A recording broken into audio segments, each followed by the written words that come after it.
Bueno, primero de todo, buenas tardes a todo el mundo. Darles la bienvenida a este webinar que hemos organizado conjuntamente a las sociedades de SEF y ASEVIR.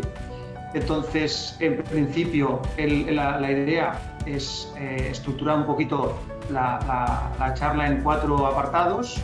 Haremos 4 presentaciones de 5 minutos cada una de ellas, 5-8 minutos, y la idea es luego, entre cada una de las charlas, tener unos 10 minutos aproximadamente para formular preguntas al respecto sobre ese tema, ¿de acuerdo? En principio, las charlas pues un poco irán en este orden. La primera será sobre aspectos clínicos, la segunda sobre embarazo y la infección por COVID-19. La tercera charla irá un poquito más sobre los aspectos de bioseguridad, y la cuarta charla irá más relacionada con aspectos más de laboratorio, manejo de gametos en esta era que estamos viviendo nosotros de esta pandemia por COVID-19. Estábamos esperando a ver si Irene se incorpora como moderadora, Irene Cuevas. Mientras tanto, si no, pues yo lo que iré es haciendo una pequeña introducción al motivo por el cual hemos decidido hacer este tipo de webinar. Voy a ver si puedo mostrarles mi pantalla.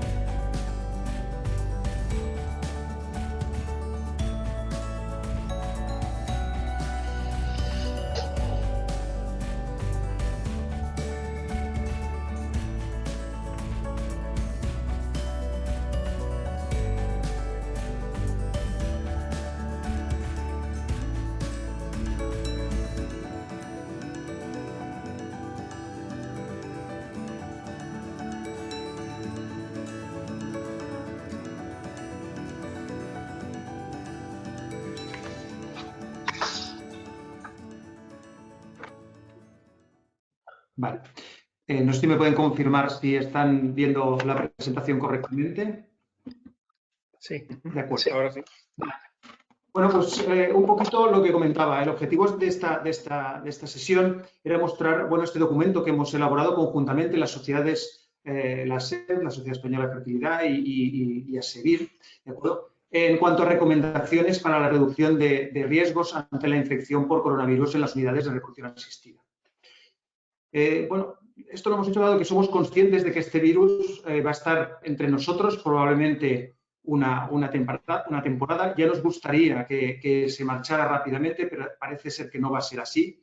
Y por ello, el objetivo es intentar crear unas recomendaciones para trabajar minimizando al máximo posible los riesgos, ¿de acuerdo? En las unidades de reproducción asistida.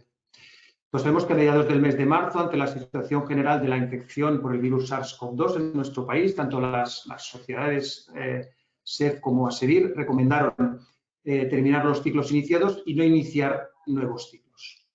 Nos consta la colaboración de los socios de ambas sociedades con las autoridades sanitarias, tanto a nivel con material como a nivel personal.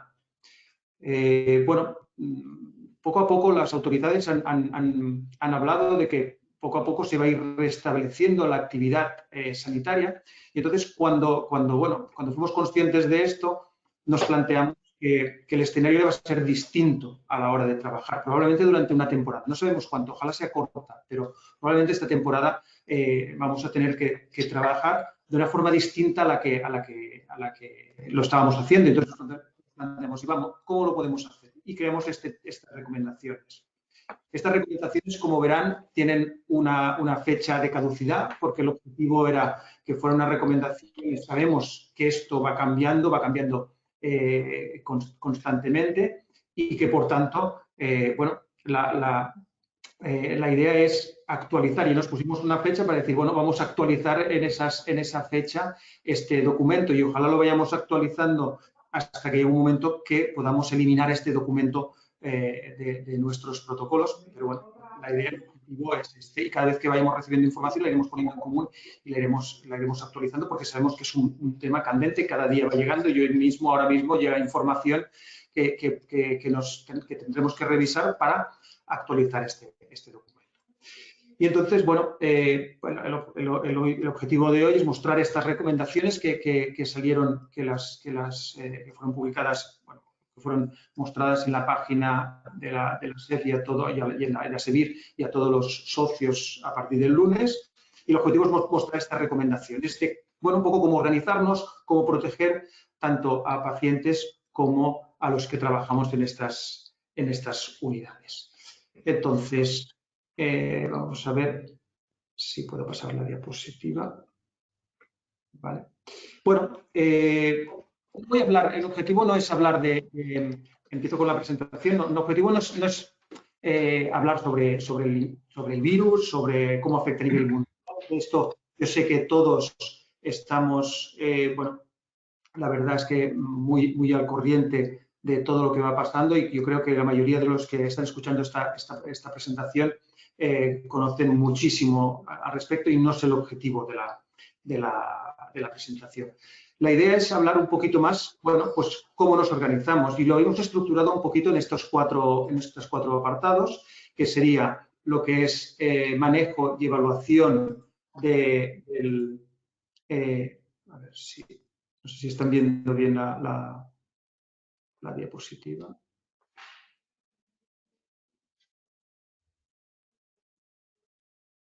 Vale. Manejo y evaluación de pacientes, acompañantes y donantes, recomendaciones de bioseguridad para cultivo y almacenamiento de gametos y embriones, proteger la salud del personal que trabajamos en un centro, y la información a las pacientes sobre las medidas que deben seguirse. ¿Vale? A ver, tengo un problema para pasar la presentación. ¿Vale? Entonces, en cuanto al manejo y evaluación de pacientes, acompañantes y donantes. Bueno, medidas que son Dani, pon la presentación en pantalla completa. Vale.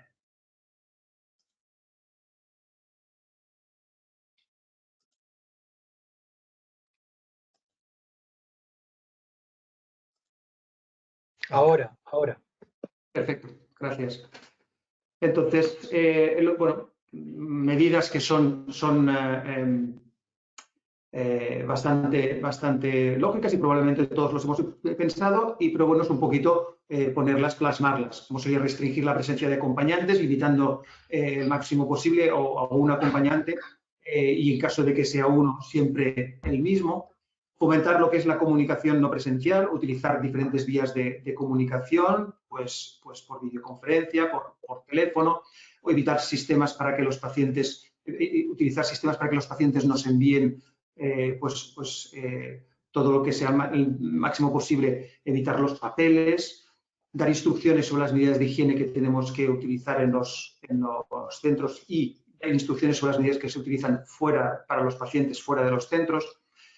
Informar a los pacientes que cualquier cambio nos lo comuniquen, llevar un registro de todos aquellos pacientes y visitantes que acuden al centro, informar que lo ideal es respetar los horarios para que no se acumulen pacientes en el centro. Bueno, todas estas medidas que más o menos todos las conocemos.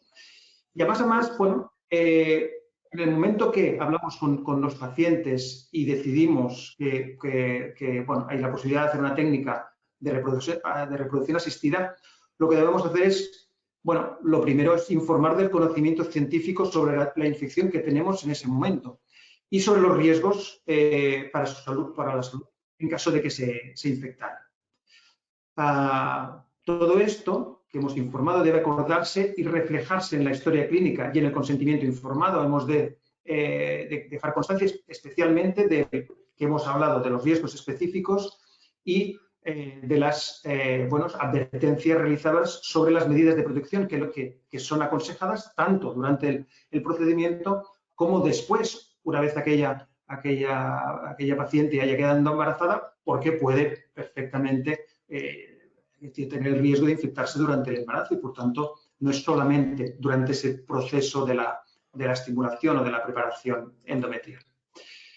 ¿Cómo hacemos en cuanto al manejo? En cuanto al manejo, hay dos puntos que a día de hoy, y por esto hemos puesto una fecha de caducidad del documento relativamente corta, porque esto lo iremos evaluando. A día de hoy, lo que hemos planteado en este documento es excluir temporalmente a aquellos pacientes con comorbilidades significativas. El objetivo es no sobrecargar el sistema de salud nacional porque bueno, los hospitales han estado sometidos a un estrés importante y bueno, intentamos evitar que ahora, durante estos próximos días, las pacientes que tratamos en las unidades de reproducción asistida tengan que ir a los centros hospitalarios por patologías, por problemas urgentes.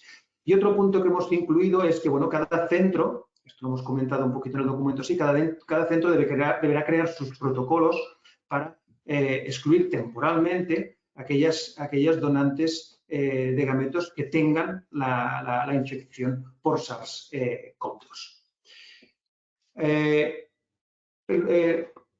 Hay dos formas para evaluar a los pacientes.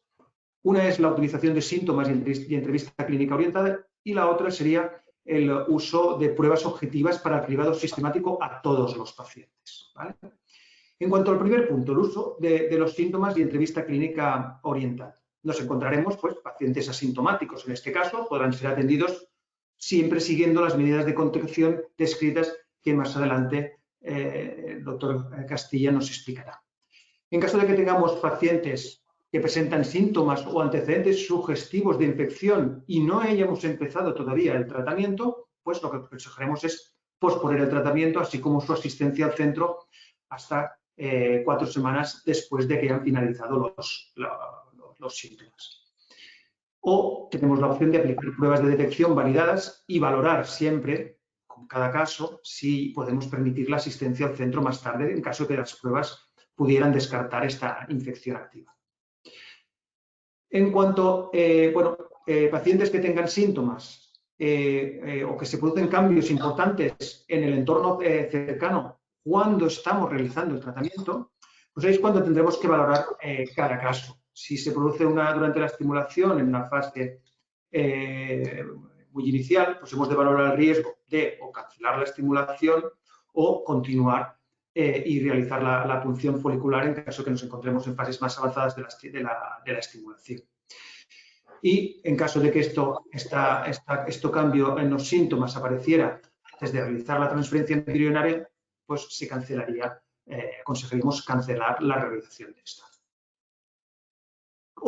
Hemos hablado, utilización de síntomas, la otra, la utilización de pruebas objetivas. Si nosotros valoramos la opción de la utilización de pruebas objetivas para el cribado sistemático a todos los pacientes, para realizar esta prueba, una de las cosas que hemos puesto esta línea, una de las cosas que tenemos que tener en consideración es que el 10-20% de los pacientes son asintomáticos, por un lado, pero por otro lado hemos de valorar también la disponibilidad para realizar estas pruebas de cribado que pueden tener los distintos centros de España.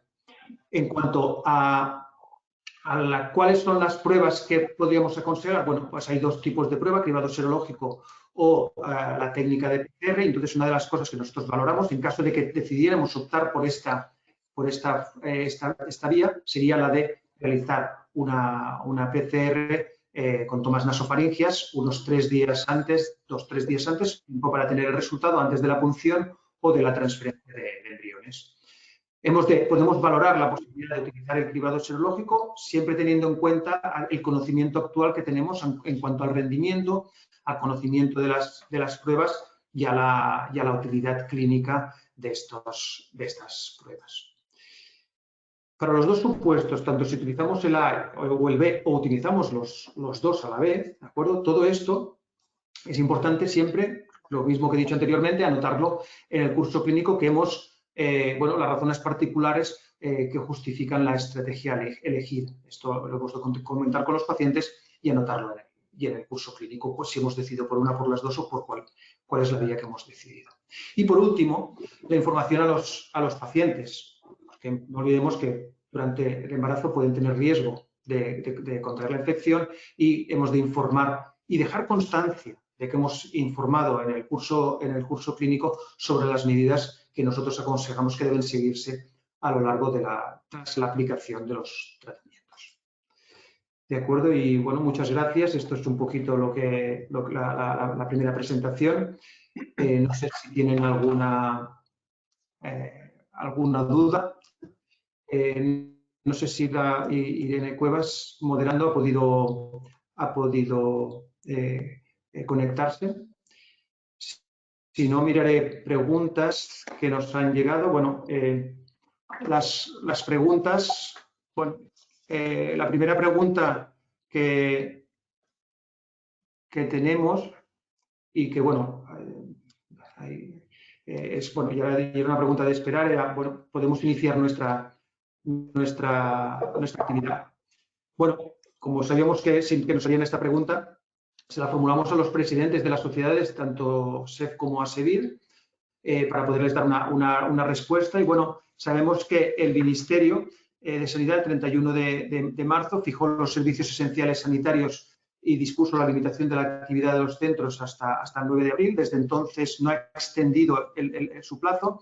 Nos consta que el presidente de la SED ha estado hablando con el Ministerio y que nos ha comunicado que en breve tendremos un comunicado oficial en relación al inicio de actividad. Pero en este momento no les puedo dar más información. De acuerdo. Vamos a ver. Bueno. Otras preguntas. Vale. Bueno, respecto a la utilización de los cribados, si bueno, debemos hacer un test de PCR a todos nuestros pacientes. Bueno, pues a ver, esto es un poquito lo que he comentado en la presentación. Si uno quiere hacer test a todos los pacientes, pues que haga test a todos los pacientes. Evidentemente, pues estará sujeto a la disponibilidad de realizar los test, y si lo puede hacer, pues bien. Y si puede hacer las dos medidas, utilizar la sintomatología y utilizar los test, pues son herramientas que se pueden utilizar y que el documento las contempla. Pero siempre hemos de tener en consideración esto, la disponibilidad, que no tenemos tampoco un test que sea 100% sensible en cuanto a los resultados. Por tanto, siempre hemos de ser conscientes de los test que estamos utilizando y del acceso que tenemos que tener a ellos, ¿vale? Por tanto, no hemos pensado que en el documento tuviéramos que establecer de forma obligatoria la utilización de estos test, pero evidentemente si quieren utilizar, se pueden utilizar. Bueno, luego en cuanto a la utilización de anticuerpos, bueno, pues con los anticuerpos nos pasa un poquito parecido. También es cierto que, bueno, van apareciendo más publicaciones que nos muestran un poco la cinética de la evolución de estos anticuerpos y nos van a permitir cada vez bueno, mejorar la interpretación de estos resultados, y se quieren utilizar, evidentemente, se puede utilizar, y hay algoritmos y sabemos, bueno, que se están planteando diferentes algoritmos en los cuales se puede utilizar la utilización de estos estudios, y probablemente cuando actualicemos la guía volveremos a replantearnos, porque esto es una valoración y una discusión que tuvimos, qué papel juegan los test en cuanto a los test de anticuerpos y si los tenemos que incluir también o no. Pero bueno, ya los mostramos que es una opción que se puede perfectamente utilizar. Vale.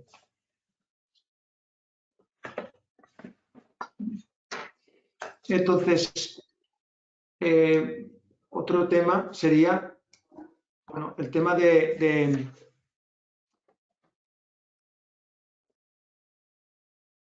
tema del hombre, si le tenemos, perdón. Nada, decía buenas tardes, perdón por el retraso, el directo, problemas técnicos, lo siento mucho. Veo que habéis empezado, seguro que la dinámica está fluyendo perfectamente. Continúa, Dani, por favor. Vale. Bueno, no, básicamente un poquito en el tema que nos quedaba, ya habíamos hecho la presentación y ahora estamos un poquito ya finalizando un poco con las preguntas porque creo que ya debería empezar con la segunda charla. Un poco si debemos de hacer estudio PCR sistemáticamente a todos los hombres.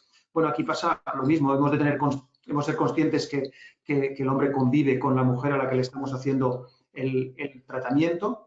Por los estudios que hemos revisado, pero evidentemente, como vamos viendo, cada día van apareciendo estudios nuevos y esto nos obliga a irlo mirando día a día, pero por los estudios que hemos revisado no parece que se pueda detectar una PCR positiva en semen o en biopsia testicular. Otro tema sería otros aspectos de posibilidades, vías de transmisión al espermatozoide, que esto seguramente Nicolás Prados nos hablará o puede comentarlo después, pero a día de hoy con los estudios no pensamos que haya evidencia de que puede haber una transmisión sexual a través del espermatozoide y por tanto de forma obligada no sería necesario hacer este estudio a todos los varones. Otra cosa es que los queramos hacer el test. Evidentemente podemos hacerlo para controlar el entorno de esta paciente, pero claro, todo esto siempre sujeto a la disponibilidad de hacer los test. Por eso no lo hemos establecido como que se debe hacer de forma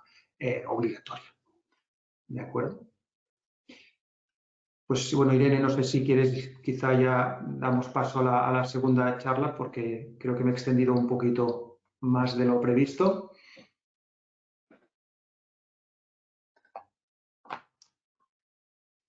Vale, no sé si José Antonio Domínguez, ¿quieres iniciar con la segunda presentación? Sí, me tienen que autorizar, ¿no? Me tengo que convertir en administrador o algo así, ¿no? Ahora mismo te autoriza, José Antonio.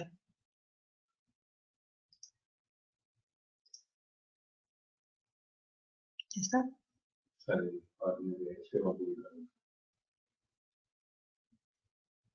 Eso ves.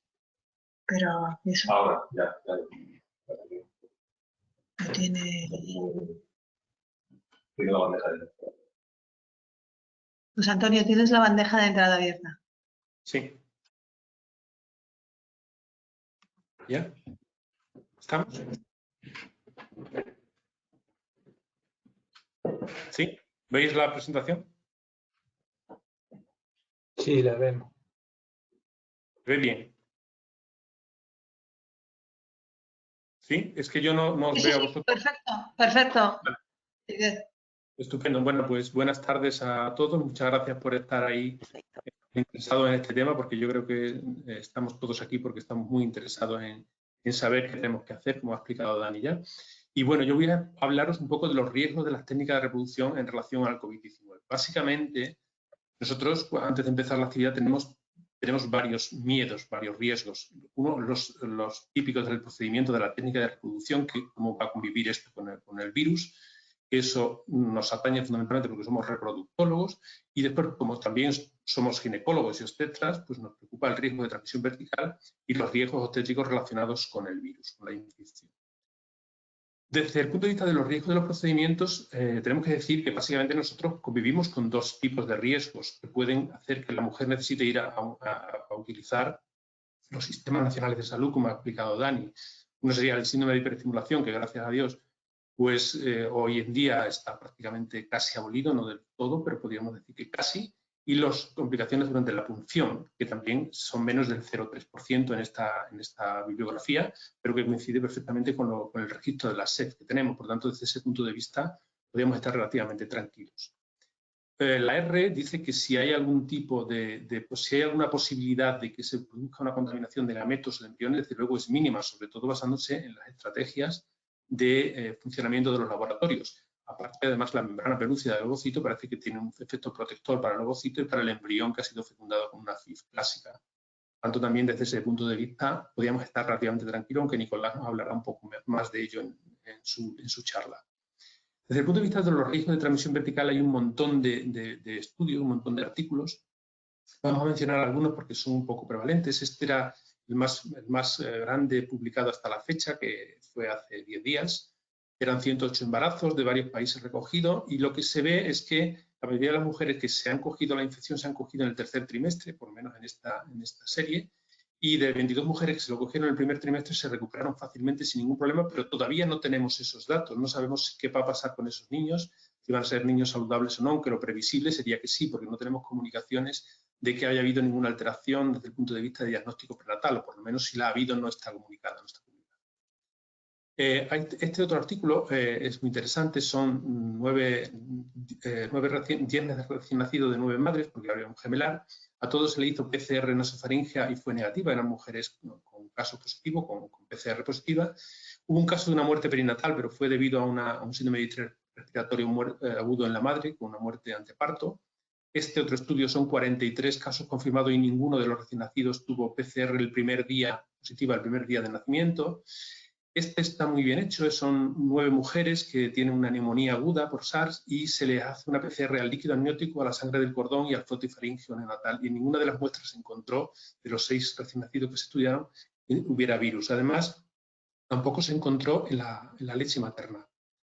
Y este estudio es parecido, aquí sí se detectaron algunos niños recién nacidos, 3 de 33 que se cogieron y tuvieron neumonía y fiebre. Las 3 PCR pues se negativizaron rápidamente en 7 o 10 días y esto es una cosa constante en casi todos los casos comunicados y los 3 evolucionan favorablemente. Pero hay algunos datos que nos hacen dudar. Por ejemplo, esta publicación de Seng que encuentra 2 recién nacidos con IgM elevadas, con IgG negativa y con PCR negativa. Si la IgM no atraviesa la placenta, ¿de dónde procede? Y un caso parecido también publicado.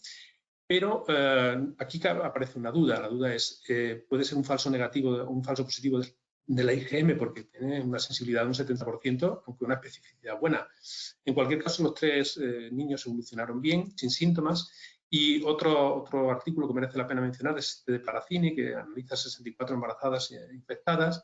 Y de esos 64 casos, 2 recién nacidos tienen la PCR positiva en frotifaringio al nacimiento y los anticuerpos negativos, y fue inmediatamente después del nacimiento, y 3 tienen IgG y IgM porque se evaluaban conjuntamente elevadas, pero la PCR nasofaringea era negativa, o sea, son parecidas a los casos anteriores. Desde el punto de vista de los riesgos obstétricos relacionados con la infección por el virus, si nos basamos en el Registro Nacional Chino, que es el más potente hasta ahora porque tiene el mayor número de casos recogidos, pues dicen que solamente un 1% de los casos severos de COVID-19 se producían en las embarazadas. Pero al analizar un poco los casos, nos encontramos, analizar los casos de mujeres que han estado en UCI, que han tenido complicaciones más o menos importantes, pues vemos que el perfil de estas pacientes es bastante preocupante, porque, por ejemplo, esta paciente en gris son 38 años, índice de masa corporal 38, diabetes gestacional mal controlada, colestasis intrahepática, y aún así, en 4 días se fue a casa sin complicaciones. La otra mujer son 37 años, índice de masa corporal de 47, 37 semanas, hipertensión crónica, asma, diabetes mellitus tipo 2, es decir, probablemente, y esto está contemplado también en el documento, habrá que seleccionar a qué pacientes hay que hacer un tratamiento de reproducción siempre, pero especialmente en estas circunstancias. Este artículo está muy bien, nos pone un poco de manifiesto el gran número de pacientes que probablemente vamos a tener asintomáticas, porque analizan 250 pacientes que van de parto a un hospital de Nueva York y encuentra que el 85% son asintomáticas y no tienen virus, un 2% son sintomáticas y tienen virus, pero un 13,5% son asintomáticas, pero también tienen una PCR positiva. Por tanto, sería esperable que en el futuro nos encontráramos mucha gente asintomática con infección. Y este artículo también está basado en la experiencia en hospitales de Nueva York, que analiza la tasa de infección entre la primera semana y la 4ª semana de marzo y observa cómo las mujeres embarazadas pasan de un 0,14% de ellas positivas en el PCR en la primera semana a un 5,6% en la 4ª, es decir, la epidemia estaba haciendo daño ahí, pero las mujeres no embarazadas ya tenían una tasa mayor, 1,21 en la primera semana, y pasaron a un 45,6% en la 4ª semana. Y no parece que el embarazo vaya a proteger, pero probablemente el estilo de vida de la embarazada o algunos factores que de momento desconocemos están haciendo que haya menos mujeres embarazadas que el número de mujeres, menos mujeres infectadas que las mujeres de su misma edad en el mismo entorno social, ¿no? Y esta revisión que a mí me gusta mucho, que dice, ¿qué debemos saber los obstetras la luz de los conocimientos que tenemos actualmente? Pues que las mujeres embarazadas no son más susceptibles a la infección que las personas de su misma edad de género, que el SARS incluso ha afectado más a hombres que a mujeres y que las embarazadas diagnosticadas en el primer trimestre, su cuadro clínico es similar a la de las mujeres de su misma edad no embarazadas. Y la COPAN nos tiene actualizado todos los días con todos los artículos que van saliendo. De esta mañana mismo dice que no parece haber un alto riesgo de enfermedad severa en embarazadas y que su comportamiento no es diferente al de mujeres de su misma edad no embarazadas. Y nos anima a que comuniquemos los casos que tengamos para ir aumentando esta tabla y podamos tener pronto evidencias más fuertes de esta pandemia, que de momento pues, nos da algunos datos, pero todavía no tenemos lo que querríamos tener para tener una evidencia sólida para actuar mejor. Muchas gracias. Muchas gracias, José Antonio. Bueno, antes de continuar, ahora vamos a repasar un poquito. Damos tiempo también para que los compañeros puedan hacer alguna pregunta. Supongo que mis compañeros, como me he incorporado un poquito tarde, supongo que os habrán recordado la dinámica, pero para la gente que como yo, ya que he visto que hay mucha gente enganchándose ahora, voy a recordar un poquito la dinámica de esta sesión. Estamos haciendo pequeñas charlas de unos 5 minutitos aproximadamente, donde estamos introduciendo cada uno de los bloques en los que hemos diferenciado el documento que pusimos a vuestra disposición el lunes. Después de estas charlas, lo que hacemos es que dejamos 10 minutitos para hacer preguntas a cada uno de los ponentes. Y al final haremos un panel común donde podremos hacer preguntas en conjunto a todos los panelistas. Bueno, vamos a continuar haciendo algunas preguntas a José Antonio. Lo que nos está llegando, lo que más está preocupando a la gente es el tema de las comorbilidades, ¿vale? Nos preguntan, por ejemplo, por la edad materna avanzada. Si tenemos que excluir pacientes por edad materna avanzada, ¿qué edad es la que consideramos edad materna avanzada para poder excluir o para recomendar que una paciente retrasara el tratamiento? A ver, yo creo que como los screenings, igual que hacemos el screening prenatal y lo hacemos con 2 hormonas placentarias, la edad materna y la TN, pues aquí hay que hacer con varias cosas. Es decir, un dato solo aislado probablemente no tiene gran valor. No es lo mismo tener 44 años, no tener obesidad, no tener hipertensión, no tener diabetes, que tener 35 y tener obesidad, ser un síndrome de ovario poliquístico y probablemente tendremos que individualizar. Pero es muy difícil poner unos límites objetivos, tendremos que acordarlo con la mujer. Es decir, oye, probablemente tú tienes más riesgo por estos factores, pero sabemos que las mujeres con comorbilidades tienen más riesgo, sobre todo periparto. No sabemos más. Pero también tienen más riesgos de tener una preeclampsia, es decir, tienen más riesgo de tener una complicación por múltiples motivos. Una gripe también les afecta más, es decir, que hasta qué punto aquí debemos poner un límite, ¿no? Yo no lo tengo claro y no he leído ningún documento y me he revisado muchos que diga cuáles son esos límites. Pero habéis visto claramente que los 2 casos que he puesto son extremos totalmente, es decir, son mujeres muy graves, pero ambas con una obesidad mórbida. Es que con diabetes, con hipertensión.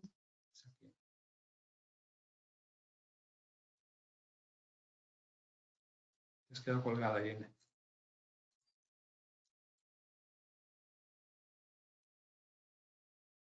Yo no puedo ver las preguntas, no sé por qué. Dani, retoma No, tranquilo. Estás.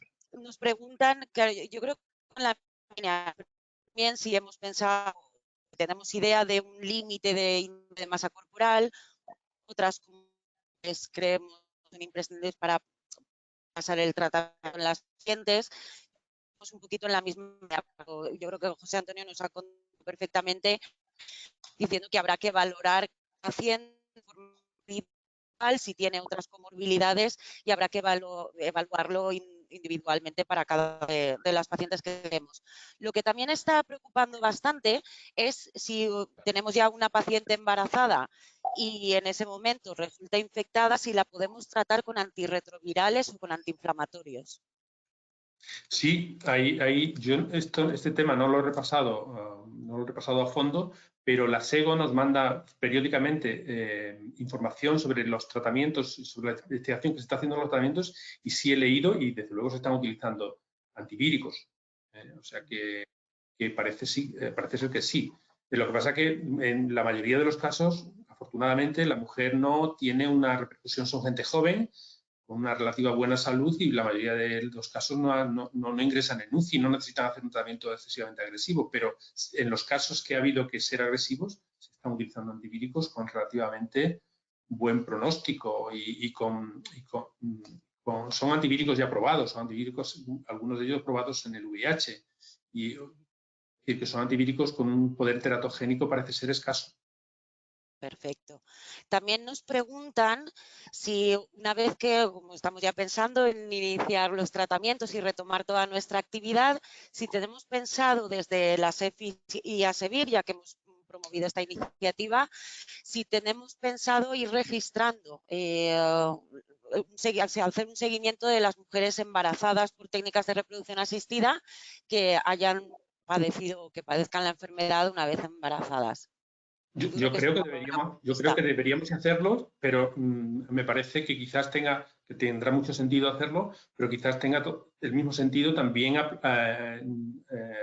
comunicar nuestros casos y está abierto el registro de la Cochrane, donde se están registrando todos los artículos que se publican a nivel mundial. Entonces, yo creo que tiene sentido que nosotros recojamos nuestros datos, pero lo que más sentido tiene es que acumulemos muchos datos, todos juntos, de todos los países, para poder responder a esas preguntas que de momento no tenemos respuesta, ¿no?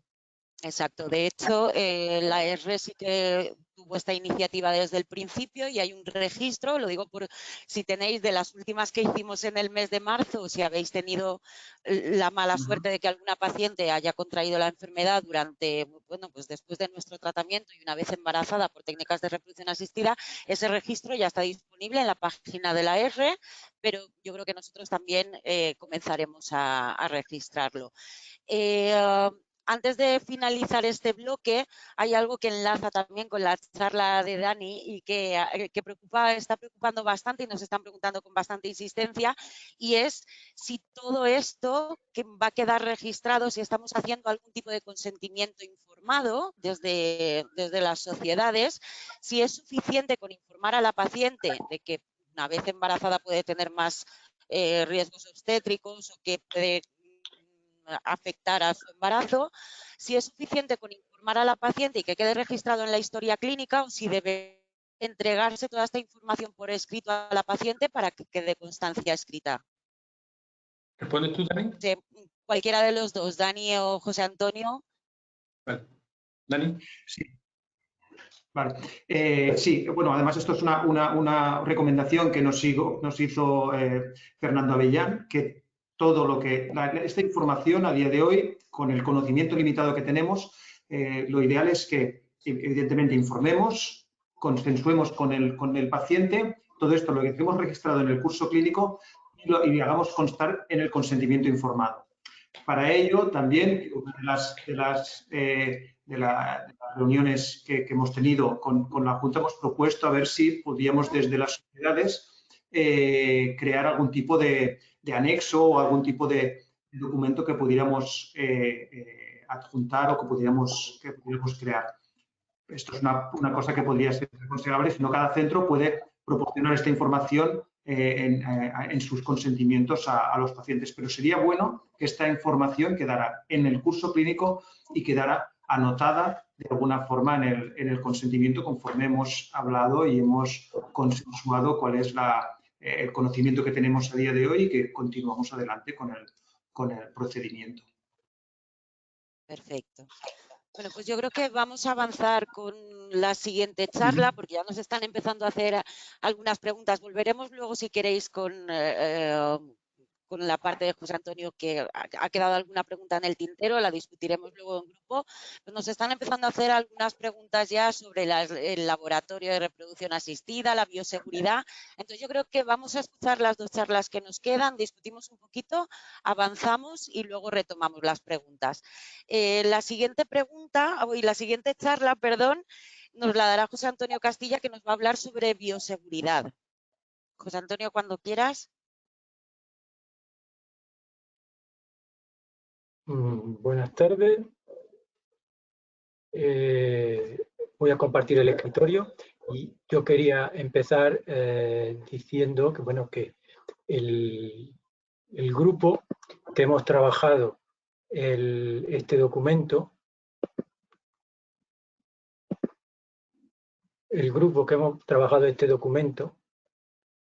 teníamos el objetivo, vamos hacia atrás, aquí. Este es el grupo que hemos trabajado el documento, los que estamos aquí presentes en esta sesión, y hay que nombrar también a Beatriz González de Bustamante y a Belén. Bien, nosotros lo único que hemos hecho es recoger, revisar y adaptar a nuestra situación todo lo que había, tanto de leyes que tratan ya, que vienen desde el año 97, procedimientos de sociedades científicas, como tenéis aquí el de la Sociedad de Microbiología Clínica, y recomendaciones de lo más reciente, como tenéis aquí, del 19 de marzo, de la OMS para manejar muestras de pacientes con COVID. Bien, gracias a los niveles que tenemos de calidad en la reproducción asistida en Europa, eso que siempre nos hemos estado quejando de las directivas europeas que nos obligaban a trabajar con unos niveles de calidad muy altos, bueno, pues gracias a eso, nosotros los que trabajamos en reproducción asistida estamos habituados a evaluar y gestionar riesgos. En la mayoría de nuestros sistemas de calidad se habla de riesgos, de puntos críticos, de medidas de bioseguridad. Pues gracias a eso, a esa gestión de riesgo, nos ha permitido o nos permite enfrentarnos a esta situación. Cuando uno se enfrenta a un agente biológico, lo primero que tiene que hacer es clasificarlo. Y el coronavirus está clasificado como agente biológico de tipo 2. Para este agente biológico, para tratar a pacientes con este tipo de agentes, bueno, pues nosotros estamos bastante acostumbrados porque tratamos en nuestros centros a otros pacientes que tienen estos agentes biológicos, como son los de VIH, hepatitis B, hepatitis C. Pues bien, según la actividad que vayamos a realizar con estos pacientes y con su material biológico, nosotros vamos a tener que utilizar unos niveles de contención de bioseguridad.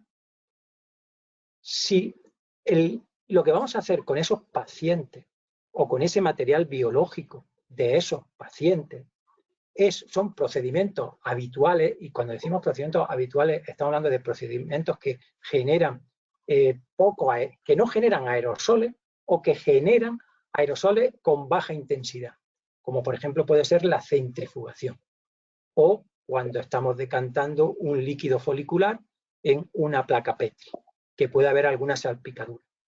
Para esos procedimientos necesitamos un nivel de contención de seguridad de nivel 2. En cambio, si lo que fuéramos a hacer es concentrar el virus, cultivar el virus, que creciera el virus, entonces necesitaríamos un nivel de contención 3. Lo que está claro es que nosotros en ningún momento vamos a hacer esto. Luego, no necesitamos esos niveles de bioseguridad. Nosotros lo que necesitamos son niveles de contención de nivel 2, los cuales estamos habituados en el laboratorio. Y ahora lo vamos a comentar. Como hemos comentado, el nivel de contención que yo pongo depende del agente, que es tipo 2, y de la actividad que yo haga. Según la actividad que yo haga, tendré que poner unos niveles. Definamos esa actividad. Bueno, pues hay actividades de bajo riesgo, de baja probabilidad de exposición, como son las actividades que hace el personal administrativo, el facultativo que está separado por una mesa y está en una consulta.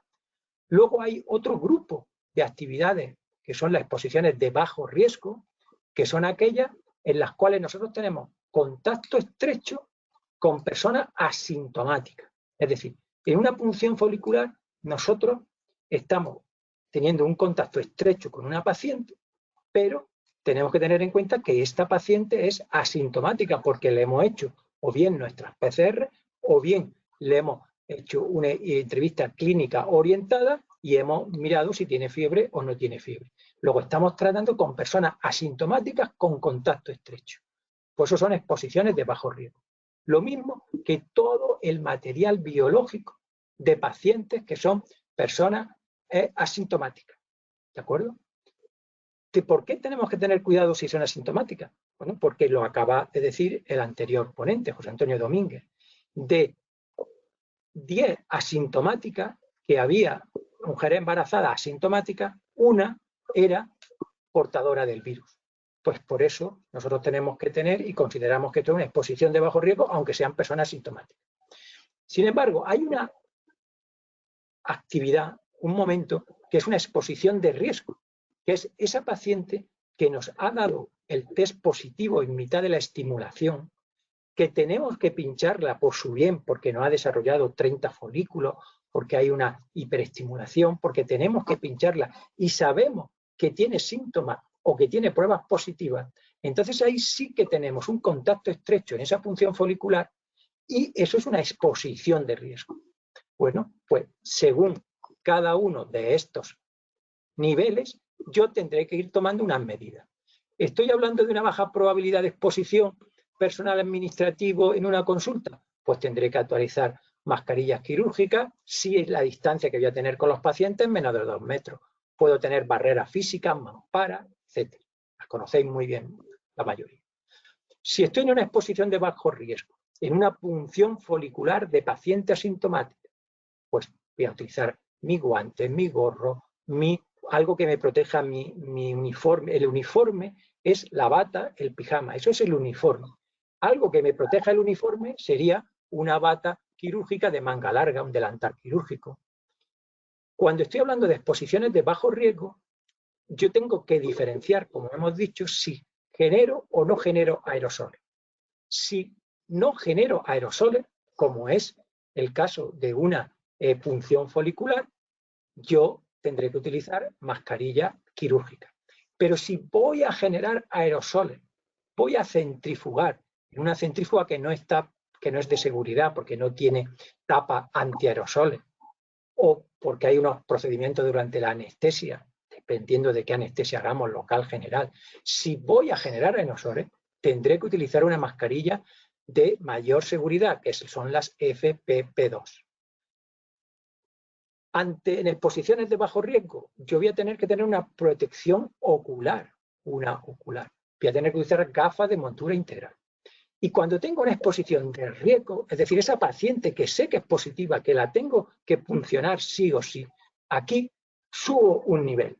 Aquí tendré que protegerme con mi delantal quirúrgico, manga larga, mi mascarilla FFP2 para todo el personal y la protección ocular tendrá que ser pantalla facial.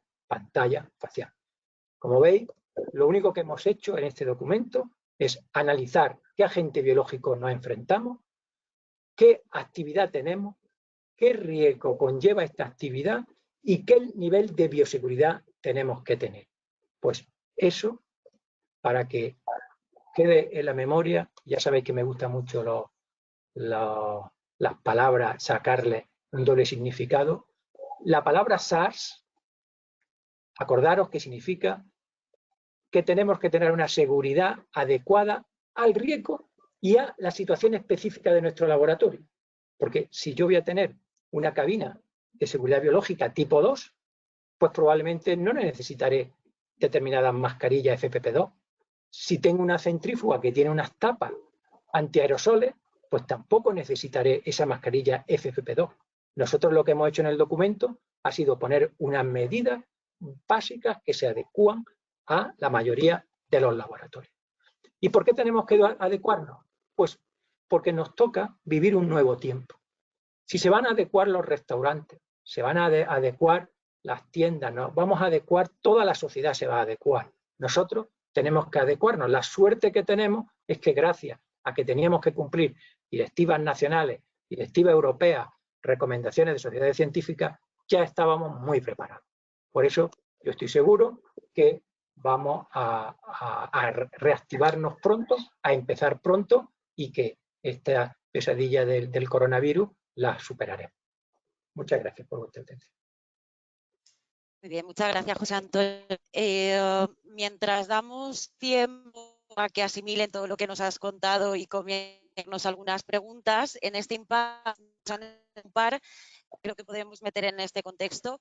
Una de ellas es si las recomendaciones que damos, si son las mismas, si podrían abarcar tanto a centros públicos como a privados. Absolutamente, absolutamente. Nosotros cuando hemos hecho estas recomendaciones, las hacemos pensando en seguridad de los pacientes, seguridad de los niños que van a nacer y seguridad de los trabajadores. No hacemos distinción. Estamos pensando en esos tres niveles: pacientes, niños y trabajadores. No creo que haya que hacer ningún tipo de distinción. Lo que hay que hacer es adecuarse a tu situación personal, a tu recurso. Pero está claro que hay unos mínimos por debajo de los cuales no podemos bajar, porque eso ya sería poner en riesgo a trabajadores, a pacientes y al futuro bebé. Perfecto. Yo creo que la siguiente pregunta, os puedo prometer que nos la hemos hecho los miembros de esta comisión, y es que nos preguntan que por qué aconsejamos el uso de mascarillas FFP2 cuando se ha demostrado, cuando vamos a centrifugar, por ejemplo, el semen, si se ha demostrado, si parece que en el semen no hay partículas virales. Lo has contestado muy bien a lo largo de tu charla, pero bueno, vamos a recordarlo. Sí, hasta fecha de hoy, efectivamente es verdad, no hay estudiados exactamente, son 46 pacientes de 2 artículos diferentes donde se ha estudiado en semen y no se ha encontrado. No se ha encontrado tampoco en testículos, eso es absolutamente verdad, no hay. Problema, que no hay ninguna autoridad que todavía se haya pronunciado, y autoridad para mí es autoridad sanitaria, sociedades científicas, que ya haya dicho no existe la transmisión sexual. No se ha visto, no se ha demostrado, pero no existe. Todavía eso no lo tenemos. No lo tenemos. Como no podemos, estamos hablando de un documento que tiene una vida hasta el 4 de mayo para esta situación, probablemente dentro de un mes, dentro de 15 días, dependiendo de la evidencia, si esto se confirma, pues estaremos diciendo que no es necesario. Pero yo tengo que plantear una opción, que es que hoy por hoy se puede romper un tubo en una centrífuga, y si esa centrífuga no tiene tapas antiaerosoles, pues no puedo exponer a mi compañero, no me puedo exponer yo a este riesgo biológico. Muy bien. Luego, yo creo que va a ser, la siguiente pregunta creo que va a ser más una opinión que una respuesta que podamos dar así de forma científica, y es que nos preguntan si creemos que las partículas virales, las partículas del virus, pueden quedar suspendidas en el aire y producirse contagios no solamente por contacto directo o por exposición a una persona infectada a menos de 1 metro, sino que estas gotitas de menos de 5 micras podrían quedar suspendidas en el aire y producir contagios. Vale. Hasta esta mañana, la OMS solo considera la transmisión del coronavirus, del SARS-CoV-2, por contacto y oral fecal. No considera la transmisión por vía aérea. No considera la transmisión por vía sanguínea. No considera la transmisión por vía sexual. No se ha descrito a fecha de hoy ninguna transmisión por transfusión sanguínea.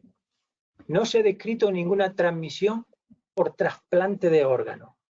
Los de las sociedades de tejidos, de trasplante de órganos, están trabajando ahora ya sobre hacer donación con cadáveres de pacientes fallecidos por COVID, porque no se ha descrito. Es decir, hoy día eso no está descrito.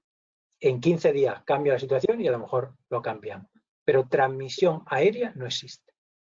Sí, No yo creo que es buen momento para recordar, y esto también lo hemos comentado, sabéis que estos días hemos estado trabajando bastante rápido para poder elaborar y poner a vuestra disposición el documento. Tenemos que recordar también que estos días está habiendo una explosión increíble de publicaciones relacionadas, todo lo que, digamos que todo lo que llega de COVID-19, todo se publica, se pone impreso, se pone online y todo el mundo tiene acceso a este tipo de publicaciones. Yo creo que hay que ser un poquito cauto con qué es lo que estamos leyendo, porque ni todo está completamente revisado, hay muchas cosas que son únicamente ciencia básica, no es clínica, tenemos que ver su aplicación, tenemos que ver, entonces vamos a ser un poquito cautos también y leamos con tranquilidad y creámonos lo que nos tenemos que creer. Hay muchísima información estos días, pero vamos a ser cautelosos con lo que estamos leyendo. Bueno, yo creo que para finalizar el bloque de bioseguridad hay una pregunta que me parece muy interesante, creo que deberíamos ver, y es que José Antonio, aconsejaríamos en caso de que tengamos que realizar la punción a una mujer COVID positivo, porque creamos que está indicado, pues porque es más riesgo-beneficio, es más beneficioso para nuestra paciente la extracción de los ovocitos y la congelación posterior que cancelar la punción por riesgo de hiperestimulación, etcétera. ¿Crees que si la mujer tenemos la confirmación PCR que es COVID positivo, tenemos que hacer una separación espacio-temporal en la punción de esta paciente? Bueno, nosotros, los que trabajamos habituados con pacientes VIH, con hepatitis, este tipo de pacientes lo que hacemos siempre es programarla para la última paciente, para la última punción del día, porque conlleva una limpieza más en profundidad que las otras. Pero también me gustaría decir que este protocolo que nosotros hasta ahora nos servía, está en revisión. Nosotros este fin de semana hemos quedado para empezar a cambiar nuestros protocolos de actuación. ¿Por qué? Porque ahora ya la limpieza entre paciente y paciente va a ser más exhaustiva que antes. En el laboratorio, ahora lo comentará Nicolás Prado, lo que tenemos que hacer entre punción y punción va a ser más exhaustivo que antes. Con lo cual, es una medida muy acertada hacerla al final. Esto estamos hablando de que hay una disociación temporal en el sentido de que te la está llevando al final y vas a hacer una... Pero lo que está claro que en el laboratorio no tengo que tener un laboratorio independiente para el material biológico de esta señora. ¿Por qué? Porque yo primero no voy a hacer ninguna actividad que me vaya a generar aerosoles en gran cantidad, no voy a cultivar, no voy a concentrar, todo lo contrario, lo que voy a hacer va a ser diluir, porque ya voy a poner una medida de bioseguridad nivel 2, que es lo que me está diciendo la OMS, con lo cual yo voy a seguir trabajando con mis medidas de bioseguridad. Tendré más cuidado en determinadas cosas, que ahora los vamos a ver en la siguiente presentación. Vale, perfecto. Sí, es lo que has comentado. ¿Sí? Dime. Sí, Comentar dime. que hay una situación que no la hemos comentado, que no se le ha dicho a los asistentes, que es el caso de la criopreservación de la fertilidad. La criopreservación de la fertilidad no se ha tratado en este documento porque se está tratando por la SEF en otro documento. Y aquí el planteamiento es completamente diferente, porque aquí trabajamos con una población vulnerable, que es una población oncológica, donde los protocolos de screening, de cribado de la enfermedad cambian, donde aunque te dé positivo vas a tener que criopreservar y donde la situación es distinta. Yo me remitiría a ese documento que se está elaborando por la SEF de criopreservación de la fertilidad. Sí, exacto. Era una de las cosas que os quería comentar, que bueno, la SEF y ASEVIR hemos estado trabajando en este documento. Este documento está centrado en qué medidas o qué nivel de seguridad tenemos que tener para comenzar de nuevo con nuestra actividad después de esta situación extraña que nos ha tocado vivir de forma excepcional.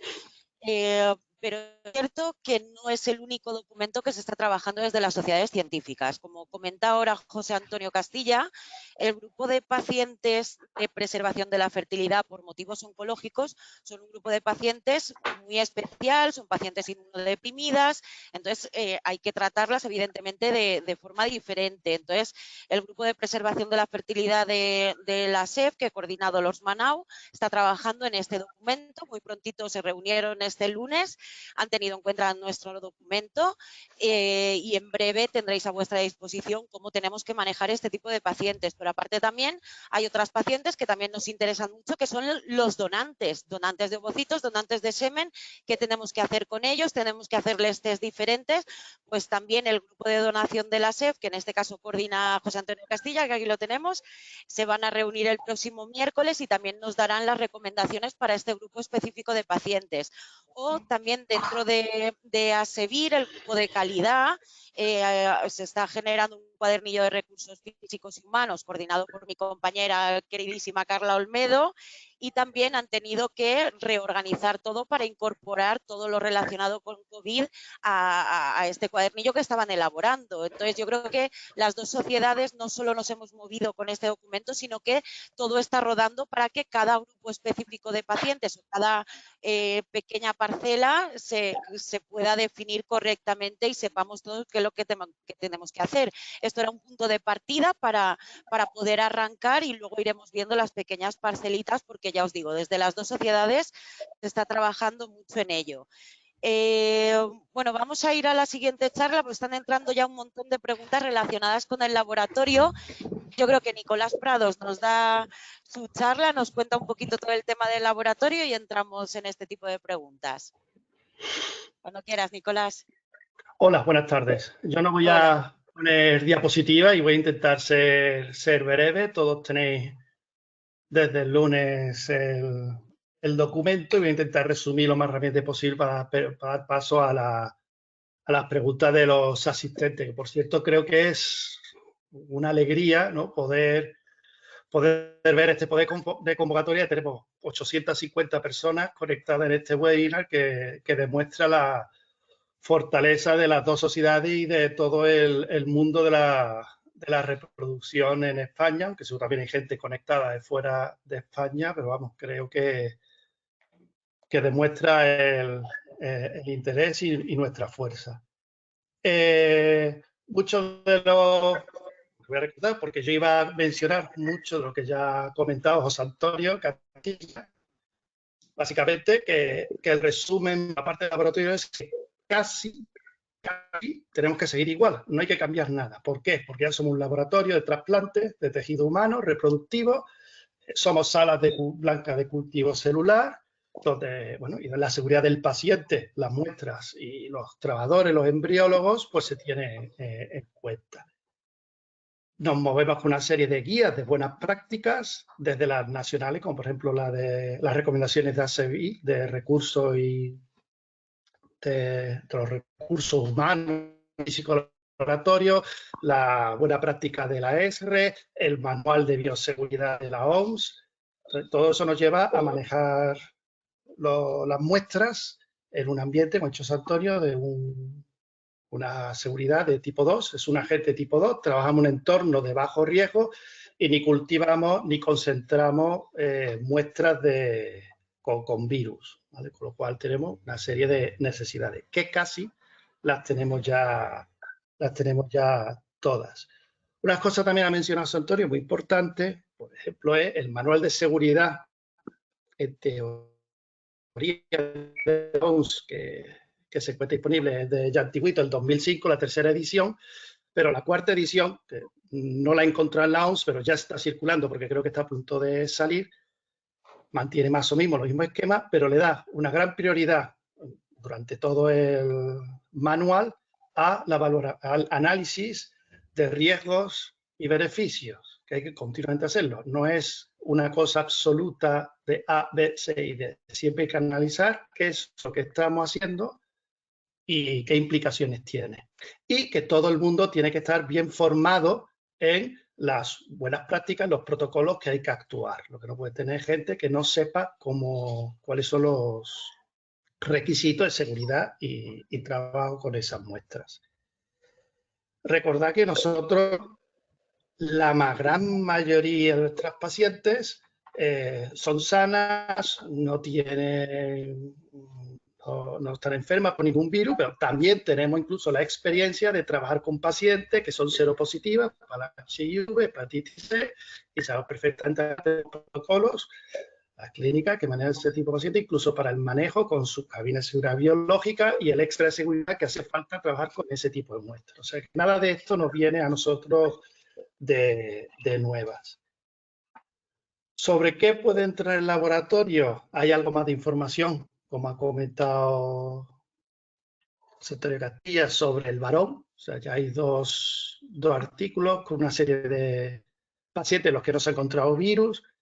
De lo que se ha descrito hace años de otros virus parecidos como el SARS, todos los problemas gonadales se deben a inflamación general, o sea, un tejido diana del virus, nunca se encuentra ADN, ARN del virus en el testículo, y los problemas, las orquitis, se deben a problemas generales de inflamación, y también en las revisiones que se hacen de posibles virus que están presentes en los eyaculados, nunca salen virus de la familia del coronavirus, salen toda una serie hay una serie de más de 20 virus distintos, pero no salen los virus de esta familia, con lo cual, en principio, la poca evidencia que hay es que incluso en pacientes que están con COVID-19, el virus no estaría presente en el eyaculado.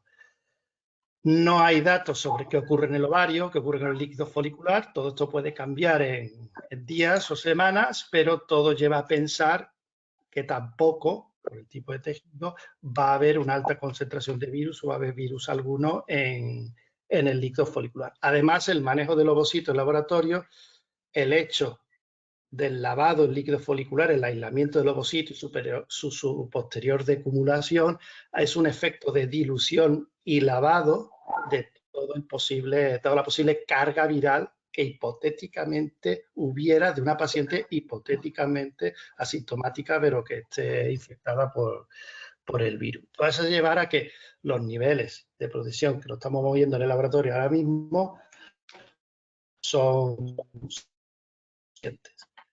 Que la buena práctica es uso de gorro, mascarilla, ropa adecuada, cabina de flujo laminar verticales con su elemento de seguridad, no pipetear con la boca, los residuos todos eliminados de la forma correcta, lo de la aguja, todo posible cosa cortante. Pero ¿qué pocos cambios son los que proponemos? Pues en realidad son cambios más por el hecho de que estamos en una situación de pandemia, los trabajadores, que por la muestra en sí mismo.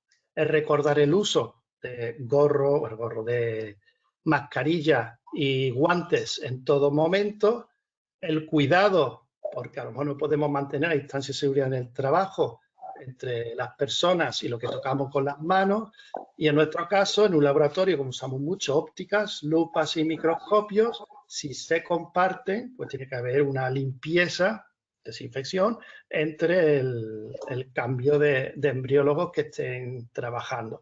Pero todo eso está más orientado a impedir que nos podamos infectar unos a otros de estos laboratorios que por un problema con las muestras. Las muestras, detrás de un entorno seguro para las muestras, ya de antes de llegar la pandemia.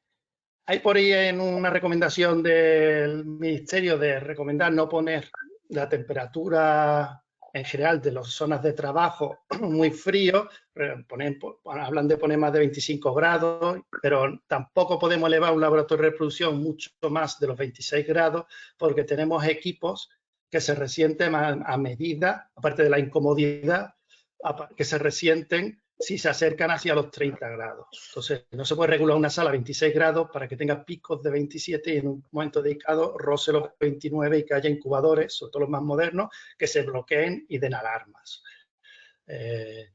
La recomendación de los laboratorios que lo tengan muy fríos, que lo pongan a 24 grados, pero desde luego no debería superar los 26.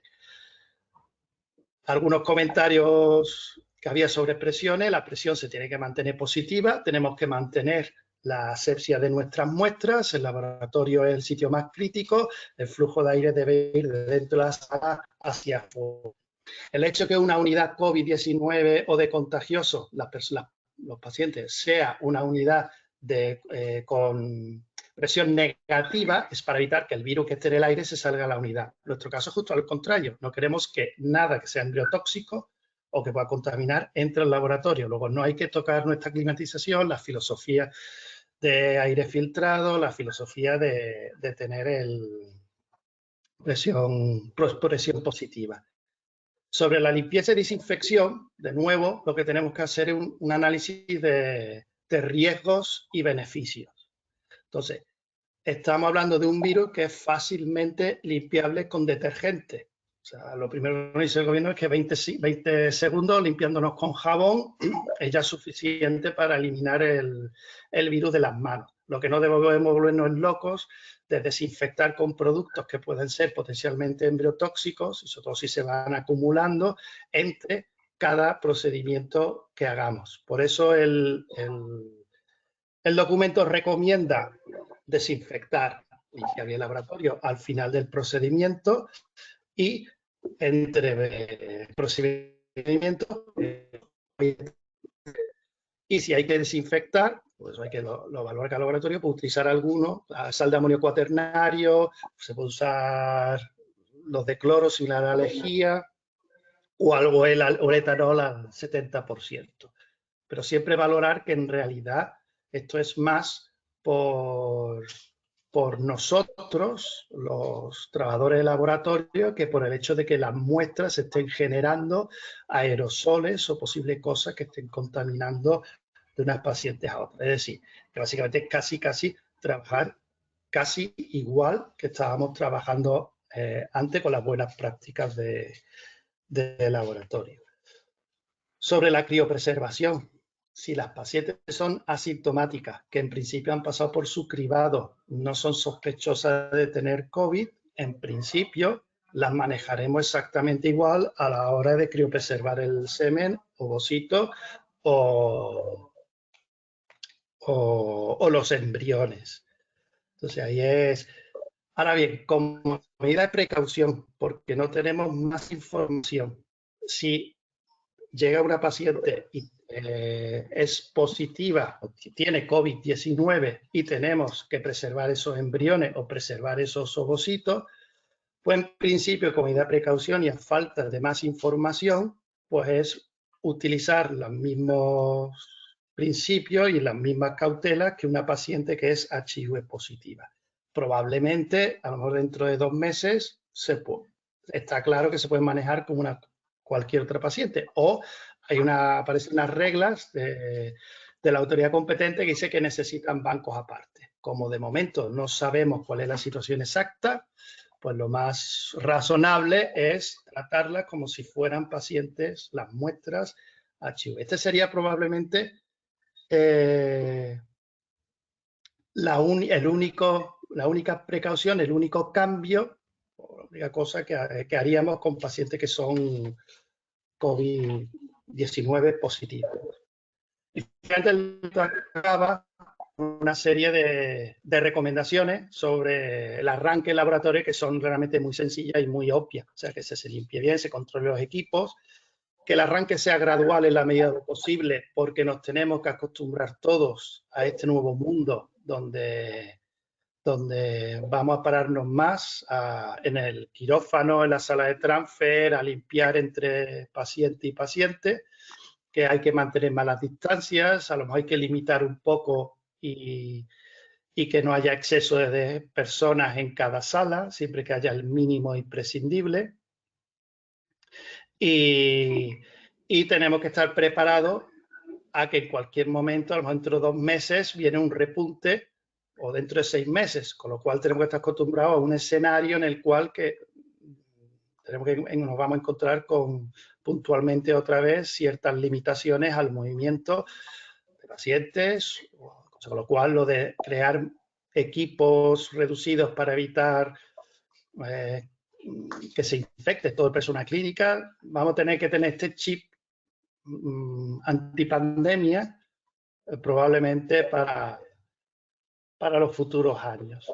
Yo creo además todo esto, al mismo tiempo que estáis atendiendo este webinar, estaría a lo mejor también mirando el documento de la AR que acaba de sacar. Creo que esta tarde, sobre las 4, han sacado también sus recomendaciones.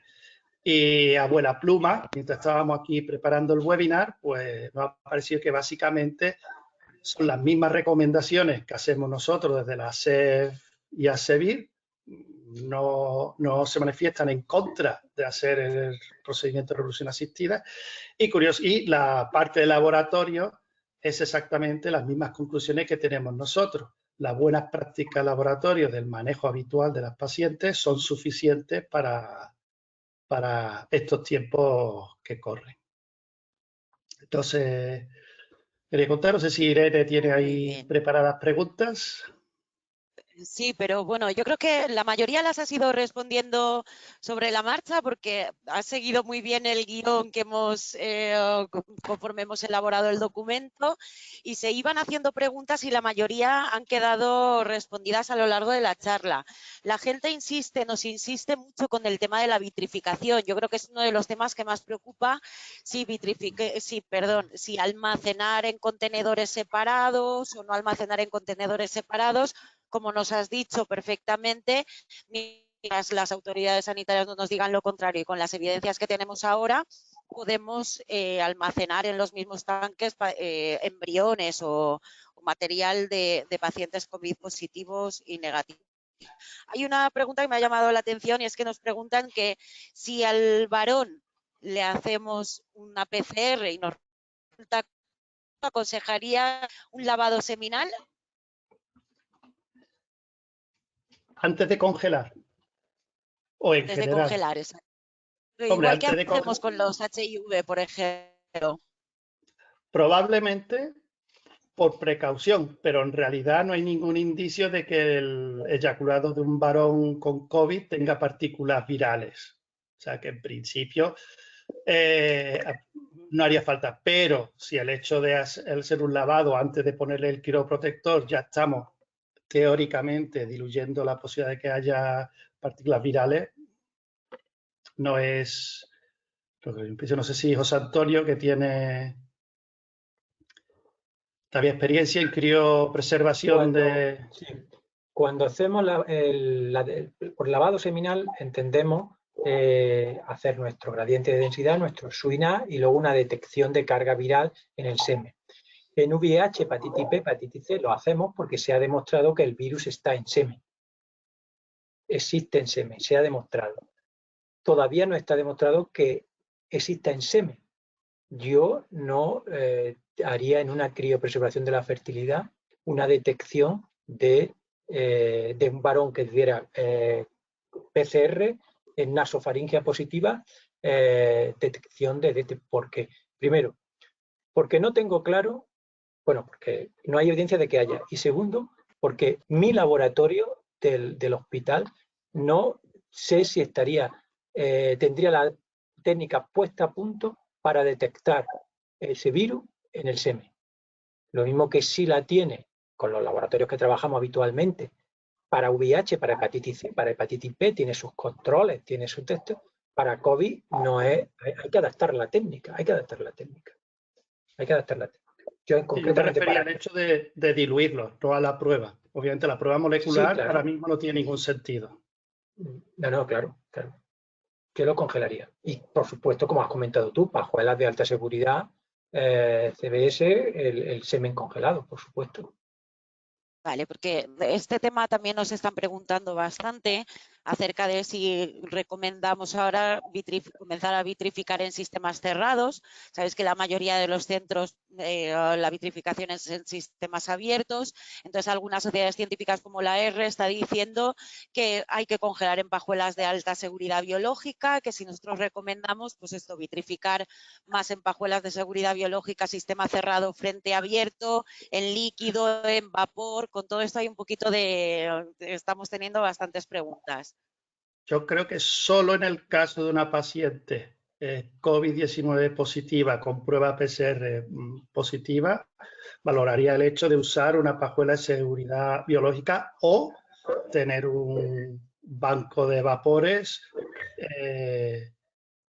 pero desde luego no a una paciente estándar en estos tiempos. O sea, esto sería solamente para una paciente que sé que es COVID-19 SARS positiva.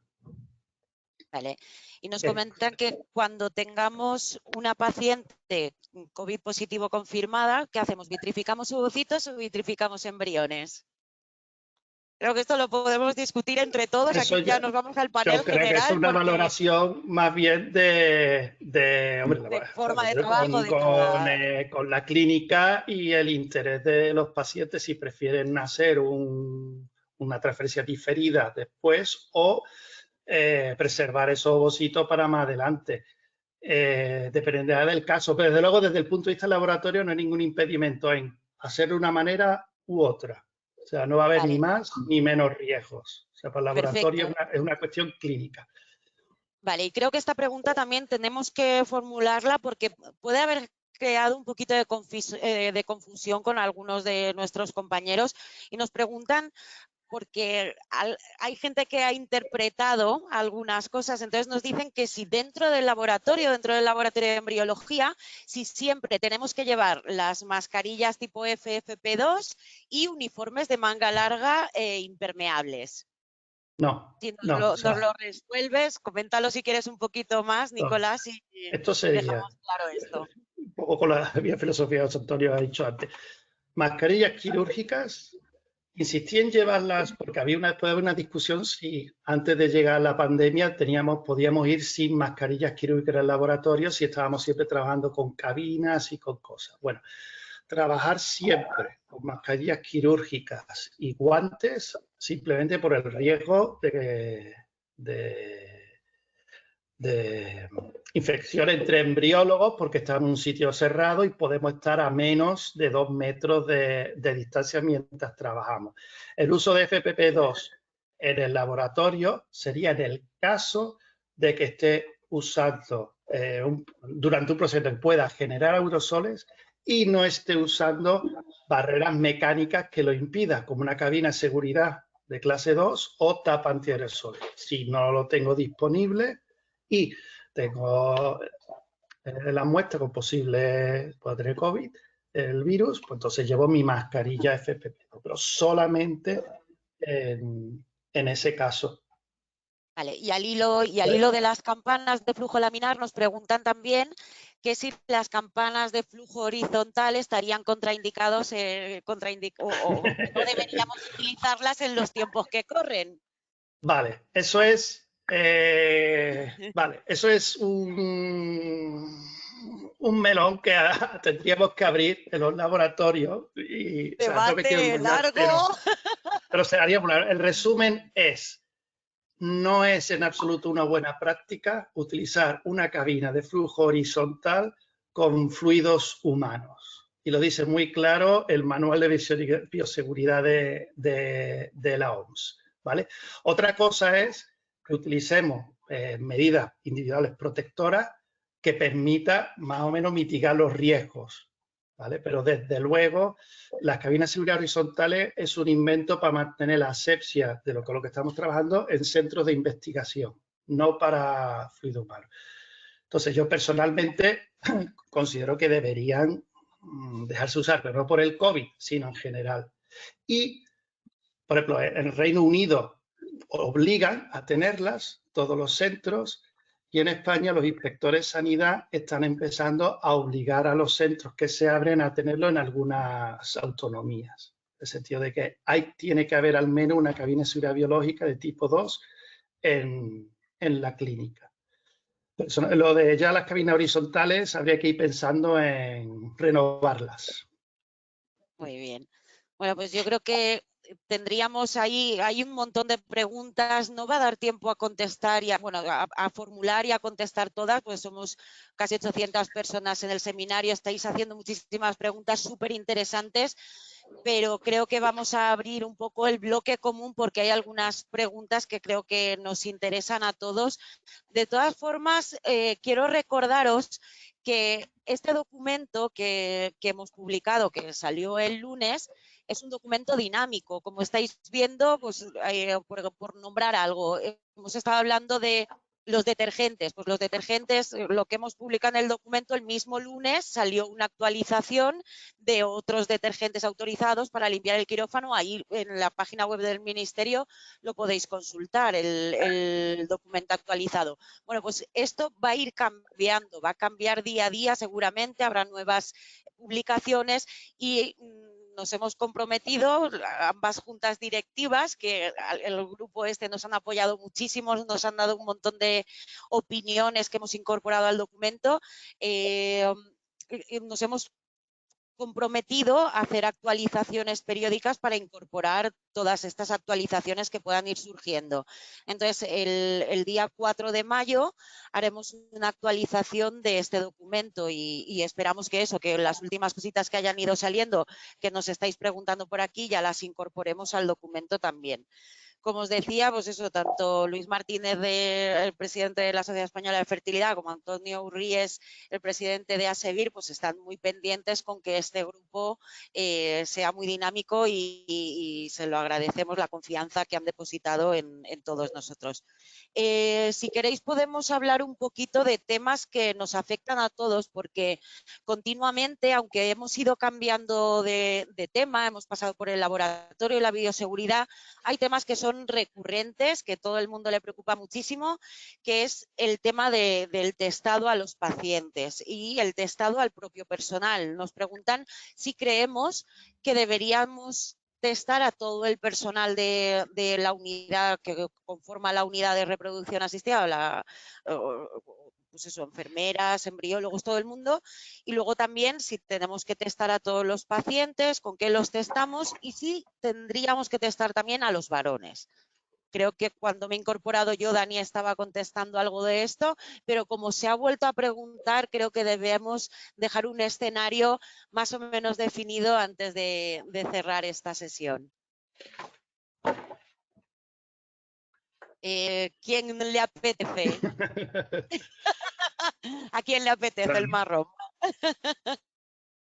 Bueno, el tema de testado a los pacientes lo hemos ya comentado un poquito en las primeras preguntas que hemos hecho, ¿de acuerdo? Con lo cual, bueno, en principio es seguir las directrices que hemos comentado. Tenemos dos opciones, solamente guiarnos por la sintomatología o guiarnos por las pruebas objetivas o guiarnos por las dos, ¿de acuerdo? Si hacemos pruebas, una de las pruebas que nosotros proponemos en el documento es, en caso de que decidiéramos por la opción B, que es la opción de testar, pues hacer una PCR lo más cercana posible al procedimiento, ¿de acuerdo? ¿Por qué? Porque claro, cuando hacemos una prueba, esta prueba es negativa hoy, pero quizá dentro de 2 días es positiva y entonces, bueno, intentamos hacerlo lo máximo posible cercano al procedimiento. Mientras tanto, guiarnos sobre todo por sintomatología, cualquier cambio clínico, informar al paciente que nos informe de que hay algún cambio clínico, entonces nosotros ya veremos si hay que tomar que hacer alguna prueba o no. La prueba, a día de hoy, la prueba que consideramos como principal sería una PCR nasofaringea y esta sería la prueba, digamos, que nos podría aportar en caso que decidiéramos ir a testado de todos los pacientes, pues realizar esta prueba y lo más próxima a lo que es la técnica. Cualquier otra prueba, evidentemente, podemos hacer más pruebas, hay diferentes algoritmos que se pueden utilizar. Hemos visto que la ESRE también planteaba otro tipo de algoritmo y hemos ido mirando también distintas sociedades que trabajan con distintos con pacientes con otras patologías y utilizan diferentes tipos de algoritmos. De momento nosotros hemos propuesto pero probablemente, como hemos comentado, a lo mejor vamos a revisar este algoritmo en los próximos días y si tenemos que cambiarlo, lo cambiaremos. Pero a día de hoy lo que hemos planteado en el documento es prueba 3 días antes del procedimiento. ¿De acuerdo? Sí, Perfecto. yo añadiría, si se me permite, Irene, que sí, claro. El documento de la ESRE viene, en cierta manera, si es que necesitamos validación, creo que la SEP y ASEVIR no necesita validación, pero si la necesitáramos, viene a validar nuestra postura. De todo lo que acaba de decir Dani, de 2 opciones, entrevista clínica orientada o serología, o prueba de laboratorio. Y eso está avalado a fecha de hoy por la ESRE. También inquieta un poquito que la ESRE, sabéis que ha hecho su comunicado hace un ratito, que permite iniciar tratamientos en pacientes sintomáticas leves. ¿Qué opinamos al respecto? A ver, Antonio Domínguez, por ejemplo, exacto. A ver, yo creo que una paciente sintomática leve, lo primero es a qué son debidos los síntomas. Es decir, a ver, yo a una paciente sintomática leve lo que le haría una PCR, y si es positiva no le haría nada. Y yo creo que ahí eso está claro. Esto es lo que aparece en el documento y yo creo que eso es lo que tiene lógica. Yo, no, de entrada, si la PCR es negativa, es que puede tener una sintomatología gripal o de otro tipo, pero si es positiva para la PCR, no lo haríamos, ¿no? Y así queda recogido ahí, ¿no? Muy bien, Es que ellos además dicen que si los síntomas son leves, ellos recomiendan confirmar con pruebas. O sea, no es que con síntomas leves se pueda llegar hasta el final, sino que con síntomas leves se inician, pero tienen que hacer las pruebas serológicas pertinentes. Muy bien. También nos dicen que hay, claro, aunque testemos a nuestras pacientes antes de la punción, antes de la transfer, dicen que hay algunos pacientes que son PCR positivos durante mucho tiempo, que si tendríamos que, antes de realizar la criotransferencia, si tendríamos que comprobar la negativización de estas pacientes. Yo creo que sí, yo creo que los dos escenarios donde nosotros hablamos en el documento de que se debería confirmar el estado de no contagiosidad de la paciente, de no viremia, serían antes de la punción y antes de la transferencia. Yo creo que en esos dos escenarios lo lógico, si están disponibles y tenemos la oportunidad de hacerlas, sería hacer una PCR. Aunque fueran visto que en el estudio de Nueva York había hasta un 13% de embarazadas que eran asintomáticas. Probablemente la población general se va a comportar igual. Sí, en la pregunta que decía Irene, era de alguien que ya había sido positivo. Yo creo que ahí está clarísimo. Si ya ha sido positivo. Sí, pero lo que nos comentan es que hay algunos pacientes que mantienen la PCR positiva durante mucho tiempo. Sí, porque está claro que si una paciente tiene una PCR positiva, tiene hasta que no, claro. Por tanto, es contagiosa para el personal de la clínica. Hay que intentar no hacer el tratamiento, pero por proteger a nuestro personal y a nosotros mismos. Entonces, yo creo que PCR positiva no se debe continuar.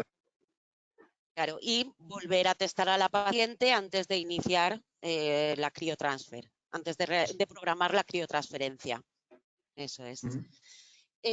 También nos preguntan que si podría haber virus en las células de la granulosa. Hemos hablado de ovocitos, de espermatozoides, de embriones, pero ¿células de la granulosa?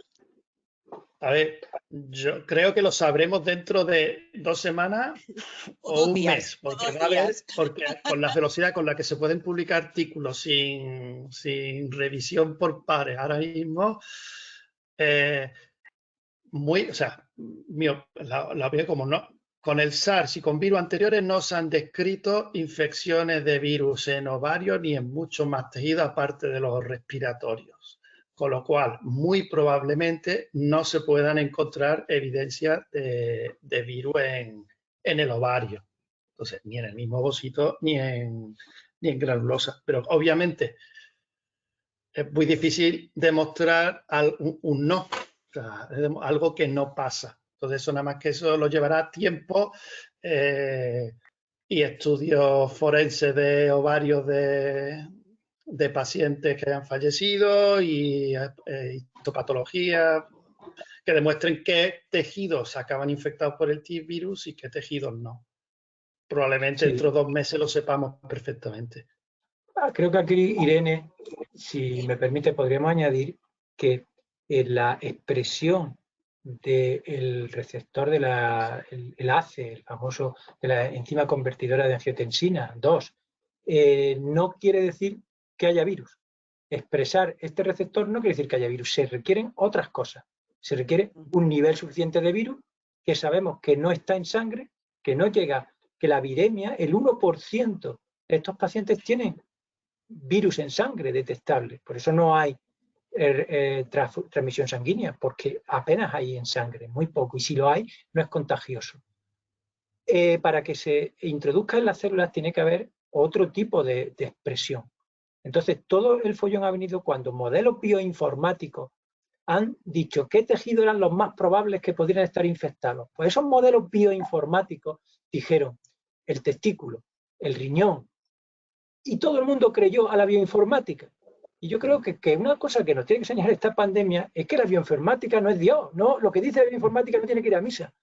La bioinformática dijo, hay estos receptores en este tejido, ya está, aquí hay. Y hubo artículos que dijeron que no se hiciera fecundación in vitro, que no se hicieran nada. Hubo artículos que detectaron en embrión, hay en embrión, hay la proteasa, la TMNPSS2, esto es que va a producir malformación. No, que esté no quiere decir que haya. Este es el gran error, que nos estamos creyendo que todo lo que la bioinformática predice es verdad. No.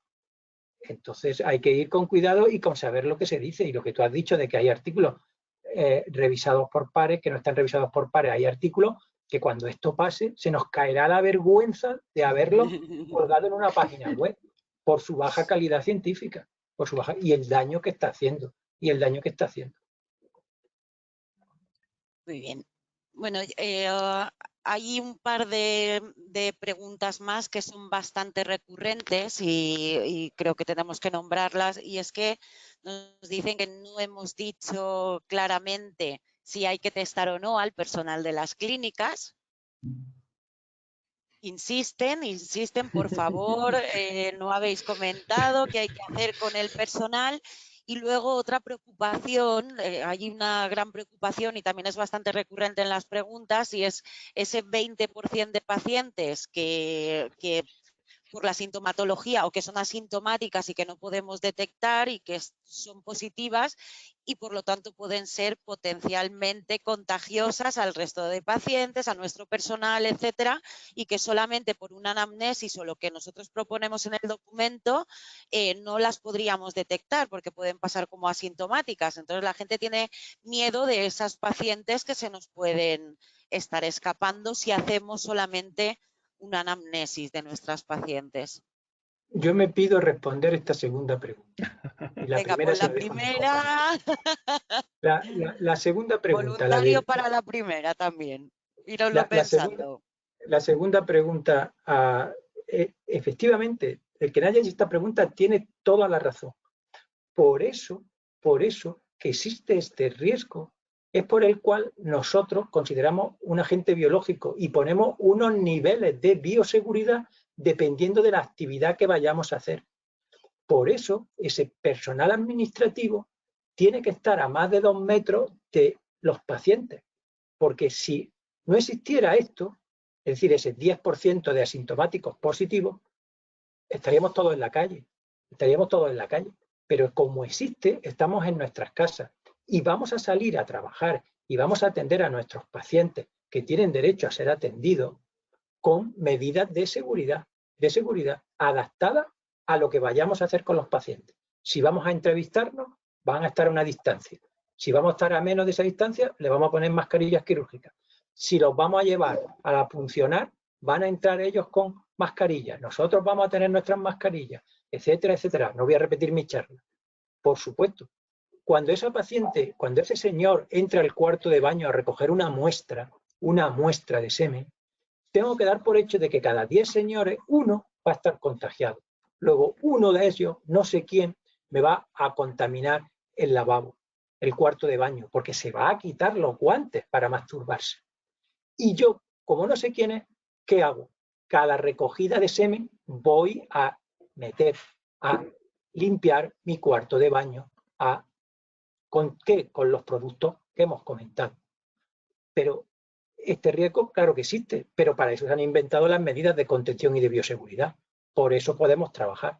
Tenemos la suerte, como ha dicho Nicolás, de que estamos muy habituados a trabajar en el laboratorio. Quizás los que menos habituados puedan estar sea precisamente fuera del laboratorio. La sala de espera, los espacios entre pacientes, el tiempo entre pacientes.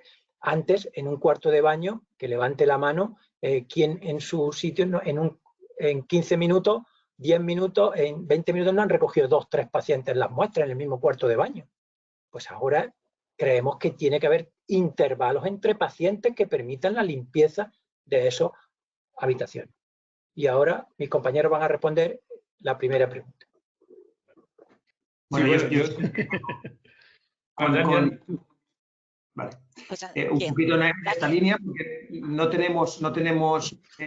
tenemos pacientes que a lo mejor le damos un texto y es negativo y al día siguiente es positivo, también podemos tener falsos negativos, con lo cual tampoco es infalible el testear, si no tendríamos cada cuándo estaríamos testeando. Entonces, en el documento, y esto como es una discusión que hemos tenido todos los que configuramos el grupo y además repetidas veces, pues la idea o el objetivo del documento es centrarse en la protección, ¿no? Crear mecanismos de protección para que, tanto si por síntomas no podemos detectar y se nos escapa este 10-20% o por test tampoco las podemos detectar porque se nos escapa, pues que tengamos las medidas de protección necesarias para evitar que contagiemos entre pacientes o que nos contagiemos los que trabajamos. Esto por un lado. Y como veo que bueno, la pregunta del test al personal pues es algo que está y es una preocupación que todos tenemos. Nos pasa un poco lo mismo. Nos encantaría poder decir que en nuestra clínica no hay nadie, ningún paciente ni ningún miembro del equipo que es positivo, pero para eso tendríamos que estar testeando a toda persona que entra por la puerta cada día. ¿De acuerdo? Y esto, a día de hoy, yo no sé quizá más adelante, pero a día de hoy es difícil. Si tenemos que hacer test al equipo, evidentemente, si alguien quiere hacer test al equipo, puede perfectamente hacer test al equipo, pero la misma filosofía del documento va en el sentido de que el objetivo es medidas de protección y que no el hacer test nos dé una falsa sensación de seguridad, sino que nosotros no podemos bajar la guardia en las medidas de protección. Evidentemente, si alguien quiere hacer test al equipo o se decide, cualquier centro, decidimos hacer test, pues bueno, son más medidas que añadimos, pero siempre sin olvidar que la principal medida que tenemos que hacer a día de hoy, que recomendar a todo el mundo, es la de protección. Y ahora dejo otra opinión para José Antonio. Bueno, a ver, yo quiero decir una cosa que creo que es importante, que no se ha comentado, pero sí están apareciendo algunos artículos que relacionan la gravedad del cuadro, si es un cuadro asintomático, si es un cuadro leve, con la contagiosidad. Es decir, probablemente la mayoría de la gente que tiene un cuadro asintomático tiene mucha menos capacidad de contagiosidad que la que tiene un cuadro grave. Menos corta en el tiempo y con menos capacidad de infectar. Eso es lo primero. Segundo, desde el punto de vista de los empleados estoy de acuerdo contigo, porque si hacemos un test, digamos un screening ideal, que sería hacerle a todo el mundo una PCR y una IgG y una IgM. ¿Vale? ¿Qué nos vamos a encontrar? Seguramente con un 70-80% de gente que no ha tenido contacto, que la PCR es negativa y las inmunoglobulinas son negativas porque no ha tenido contacto con el virus. ¿Y ahora qué hacemos? ¿Para cuánto se lo repetimos? Es lo que dices tú. El resto de los casos sí nos serviría. Si tienes una IgM positiva y resulta que en ese caso tendrías que hacer, si la PCR es positiva, pues no vienes a trabajar y lo repites la PCR dentro de 15 días. Pero estamos hablando de una paciente asintomática, porque si es sintomática ya no está viniendo a trabajar, ya se ha quedado en casa hasta que a ver qué resultado de la PCR. Es decir, el testaje es complicado. Y por otro lado, si tienes una IgG positiva, una IgM negativa y una PCR negativa, ¿qué haces? Ya no tienes en cuenta los mecanismos de seguridad porque no hay garantía hasta el día de hoy, de que la inmunidad que produce el virus sea la misma inmunidad que produce la viruela. Ya veremos qué pasa con todo esto. Entonces, es verdad que hay trabajadores que quieren ser testados y hay empresas que nos gustaría testar para tener la máxima seguridad, pero probablemente por mucho que hagamos, siempre vamos a tener dudas de que lo que estamos diciendo, lo que estamos encontrando es algo fiable 100%. Eso es una de las puntualizaciones que nos están haciendo en el chat, eso de que realizar test serológicos podría dar una falsa seguridad, lo cual es peligroso hoy en día hasta que no tengamos más conocimiento de cómo va a evolucionar toda la inmunología de esta enfermedad. Y también nos puntualizan desde Galicia que, por favor, Irene, dile que para elaborar equipos de trabajo que sean ya IgG positivo. Creo que volvemos a lo mismo, ¿no? Porque no sabemos dentro de un par de meses ese IgG positivo si lo va a seguir siendo o no. Y tendremos que ir aprendiendo de esta enfermedad un poquito sobre la marcha. Claro, ese es el escenario ideal. El escenario ideal sería que pusiéramos al frente a todos los IgG positivos, pero no sabemos hacia dónde vamos a ir. ¿Sí, Nicolás? Sí, que primero no va a haber tantos IgG positivos como para hacer equipos con ellos. Y lo segundo es que el documento nuestro de ASEVIR y la SEF refleja que no lo teníamos claro cuando lo hemos redactado. Es que Y porque hay ciertas limitaciones todavía de la efectividad y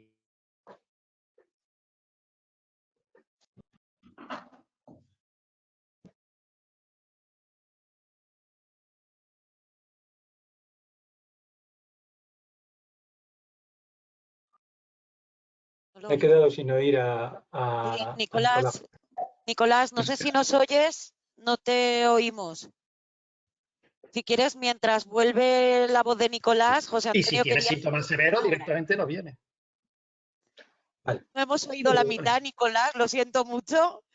No hemos oído la mitad, a mitad de Pero no ha discurso nos parecido Bueno, hemos muy quedado interesante. sin tu voz.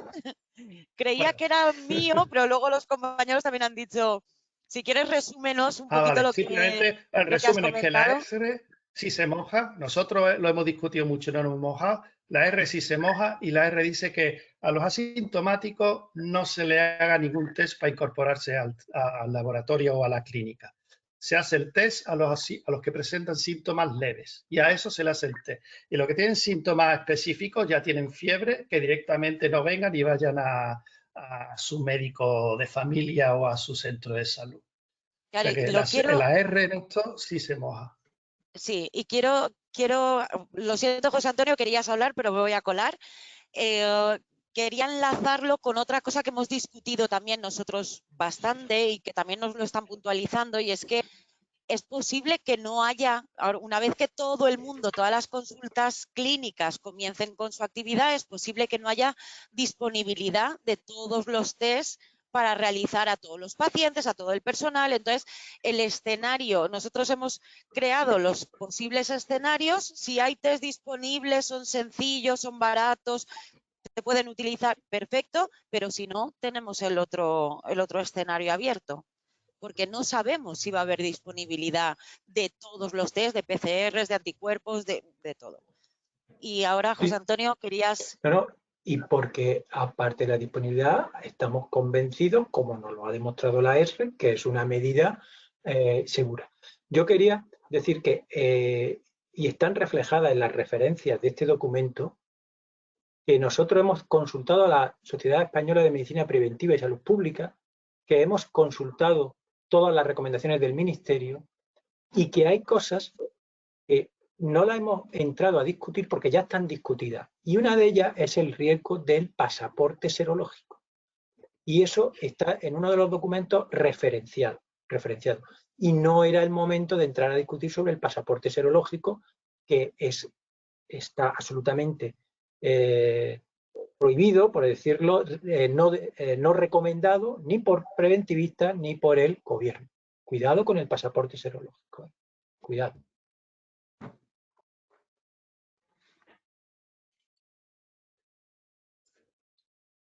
Vale. Yo solo añadir que no sé si veis, o sea, hacer test ha sido una de las cosas que se han sido recomendadas por la OMS y han sido recomendadas de forma general. Había perdido un poquito la señal.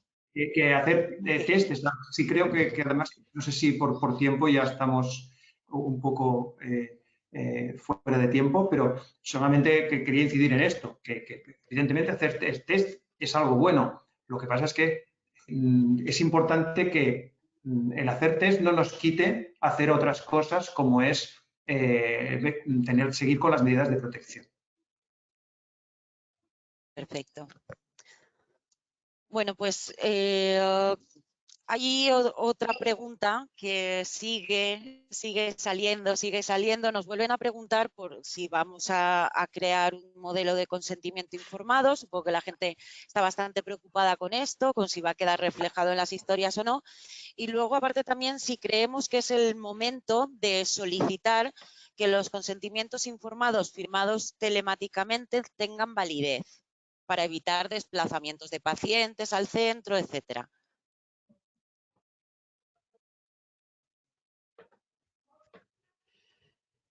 No sé si... ¿Cómo? ¿Habéis oído? No habéis oído la pregunta. Repítela. Nada, lo primero que si estamos pensando en crear algún modelo, continuamos con los consentimientos informados. Si estamos pensando en generar algún modelo de consentimiento informado para las pacientes, y por otro lado, si creemos que es el momento de hacer un poquito de fuerza para que los consentimientos informados firmados telemáticamente tengan validez en un juzgado para evitar pues, los desplazamientos de pacientes en segundas visitas, etcétera. ¿Habéis oído ahora? Sí. Yo comentar de respecto al consentimiento informado, telemáticamente yo no soy abogado y no sé qué validez tiene esto, no te puedo contestar, pero yo simplemente daría un consejo práctico. Cuando hablamos de consentimiento informado, yo recomiendo que hagáis un documento aparte específico del SARS, específico del o que lo pongáis en observaciones, porque cualquier modificación que se haga en un consentimiento informado hay que cambiar todo el sistema de calidad. Y eso es un papeleo que es un latazo absoluto. Cuando es mucho más fácil añadir un consentimiento que solo tienes que incorporar un documento al sistema de calidad, un documento no es lo mismo que modificar los veintitantos consentimientos que tenemos y cada uno tener que volver a meterlo. Yo el consejo que doy es que se haga un pequeño documento, consentimiento informado, con los aspectos que indicamos muy claramente en el documento que hay que recoger, que son, me han informado de los riesgos, me han informado de los test diagnósticos que hay, me han ofertado estos test diagnósticos y yo tomo la decisión de someterme a esto y de no realizarme lo que me hagan el screening por por triaje, por entrevista clínica orientada. Es decir, me han informado de todo y yo tomo esta decisión. Y queda recogido en la historia y queda recogido en el consentimiento informado. Y la otra cosa es por la burocracia de la calidad. Y así no tenemos que cambiar 20 consentimientos. Perfecto. Bueno, pues yo creo que, bueno, es un poquito las mismas preguntas. Ahí nos están preguntando, supongo que porque se acerca la hora de que vayamos terminando con esta sesión, que cuándo podemos iniciar los tratamientos. Claro, sabéis que también lo están comentando bastantes compañeros, que algunos centros están publicitando que el lunes día 27 abren las puertas de sus clínicas, entonces ya podemos comenzar, ¿cuándo podemos iniciar? Esto nos lo están preguntando todos los compañeros prácticamente.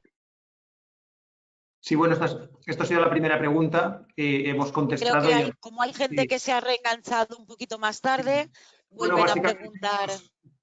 Yo, bueno, contesto un poquito lo mismo que he contestado antes. Pues el 31 de marzo se fijó servicios esenciales sanitarios y se dispuso la limitación de actividad de los centros de reproducción hasta el 9 de abril. Desde esa fecha no se ha extendido su plazo y, bueno, esto que lo comentamos ahí, tanto con los presidentes tanto de la SEP como de ASEVIR, nos comunicaron que el presidente de la SEP había estado hablando con el Ministerio y que nos dijo que en breve tendría un comunicado oficial en relación al inicio de actividad. Más información no tenemos.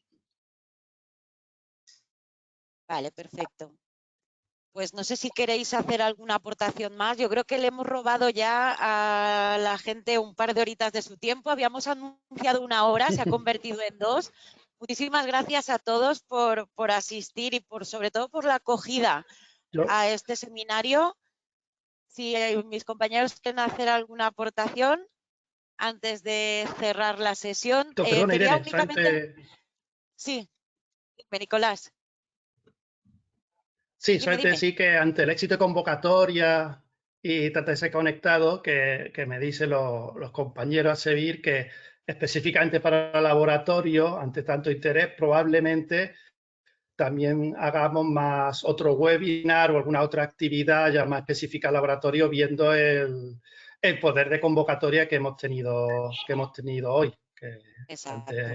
Viendo tanto interés, pues probablemente sigamos haciendo más actividades próximamente. De este tipo. Perfecto.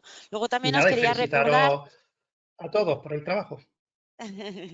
Quería recordaros también que dentro del documento tenéis el mail de las dos sociedades y los presidentes, tanto de la ASEF como de ASEVIR, están comentando que si ha quedado claro, evidentemente, éramos 800 y pico en esta sesión, todas las preguntas no se han podido contestar, ni muchísimo menos.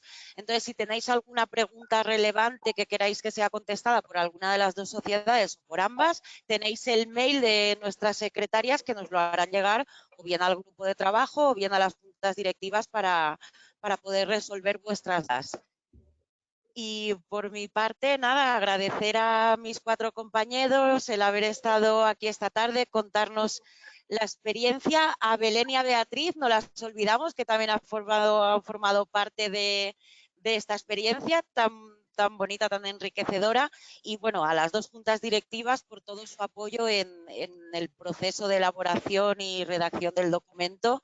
Esperamos que el documento os haya servido de apoyo ahora que estamos pensando ya en el reinicio y os prometemos una actualización con lo último que vaya saliendo a partir del día 4. Y quería que cerrara la sesión Daniel Mataró, que ha sido el coordinador de este grupo. Si quieres comentar. Bueno. No, yo sencillamente, pues bueno, dar las gracias a todos los que hemos participado en este grupo de trabajo. La verdad es que ha sido un trabajo que además hemos trabajado de forma muy rápida porque, bueno, había un interés por parte de las dos sociedades en crear este documento de una forma rápida porque pensábamos que era una necesidad y una ayuda que podía ser para todos los socios y por tanto quería dar las gracias y a todas las personas y los asistentes que se han conectado y también por todas las preguntas que nos han formulado, que nos han hecho pensar y que probablemente nos darán ideas para cuando tengamos que hacer la revisión del documento. ¿De acuerdo? Con muchas gracias. Bueno, pues muchísimas gracias a todos por vuestra asistencia. Esto ha sido casi como vernos en un congreso. Da muchísima alegría. Bueno, muchísimas gracias a todos y nos vemos pronto. Gracias. Adiós. Hasta luego. Adiós.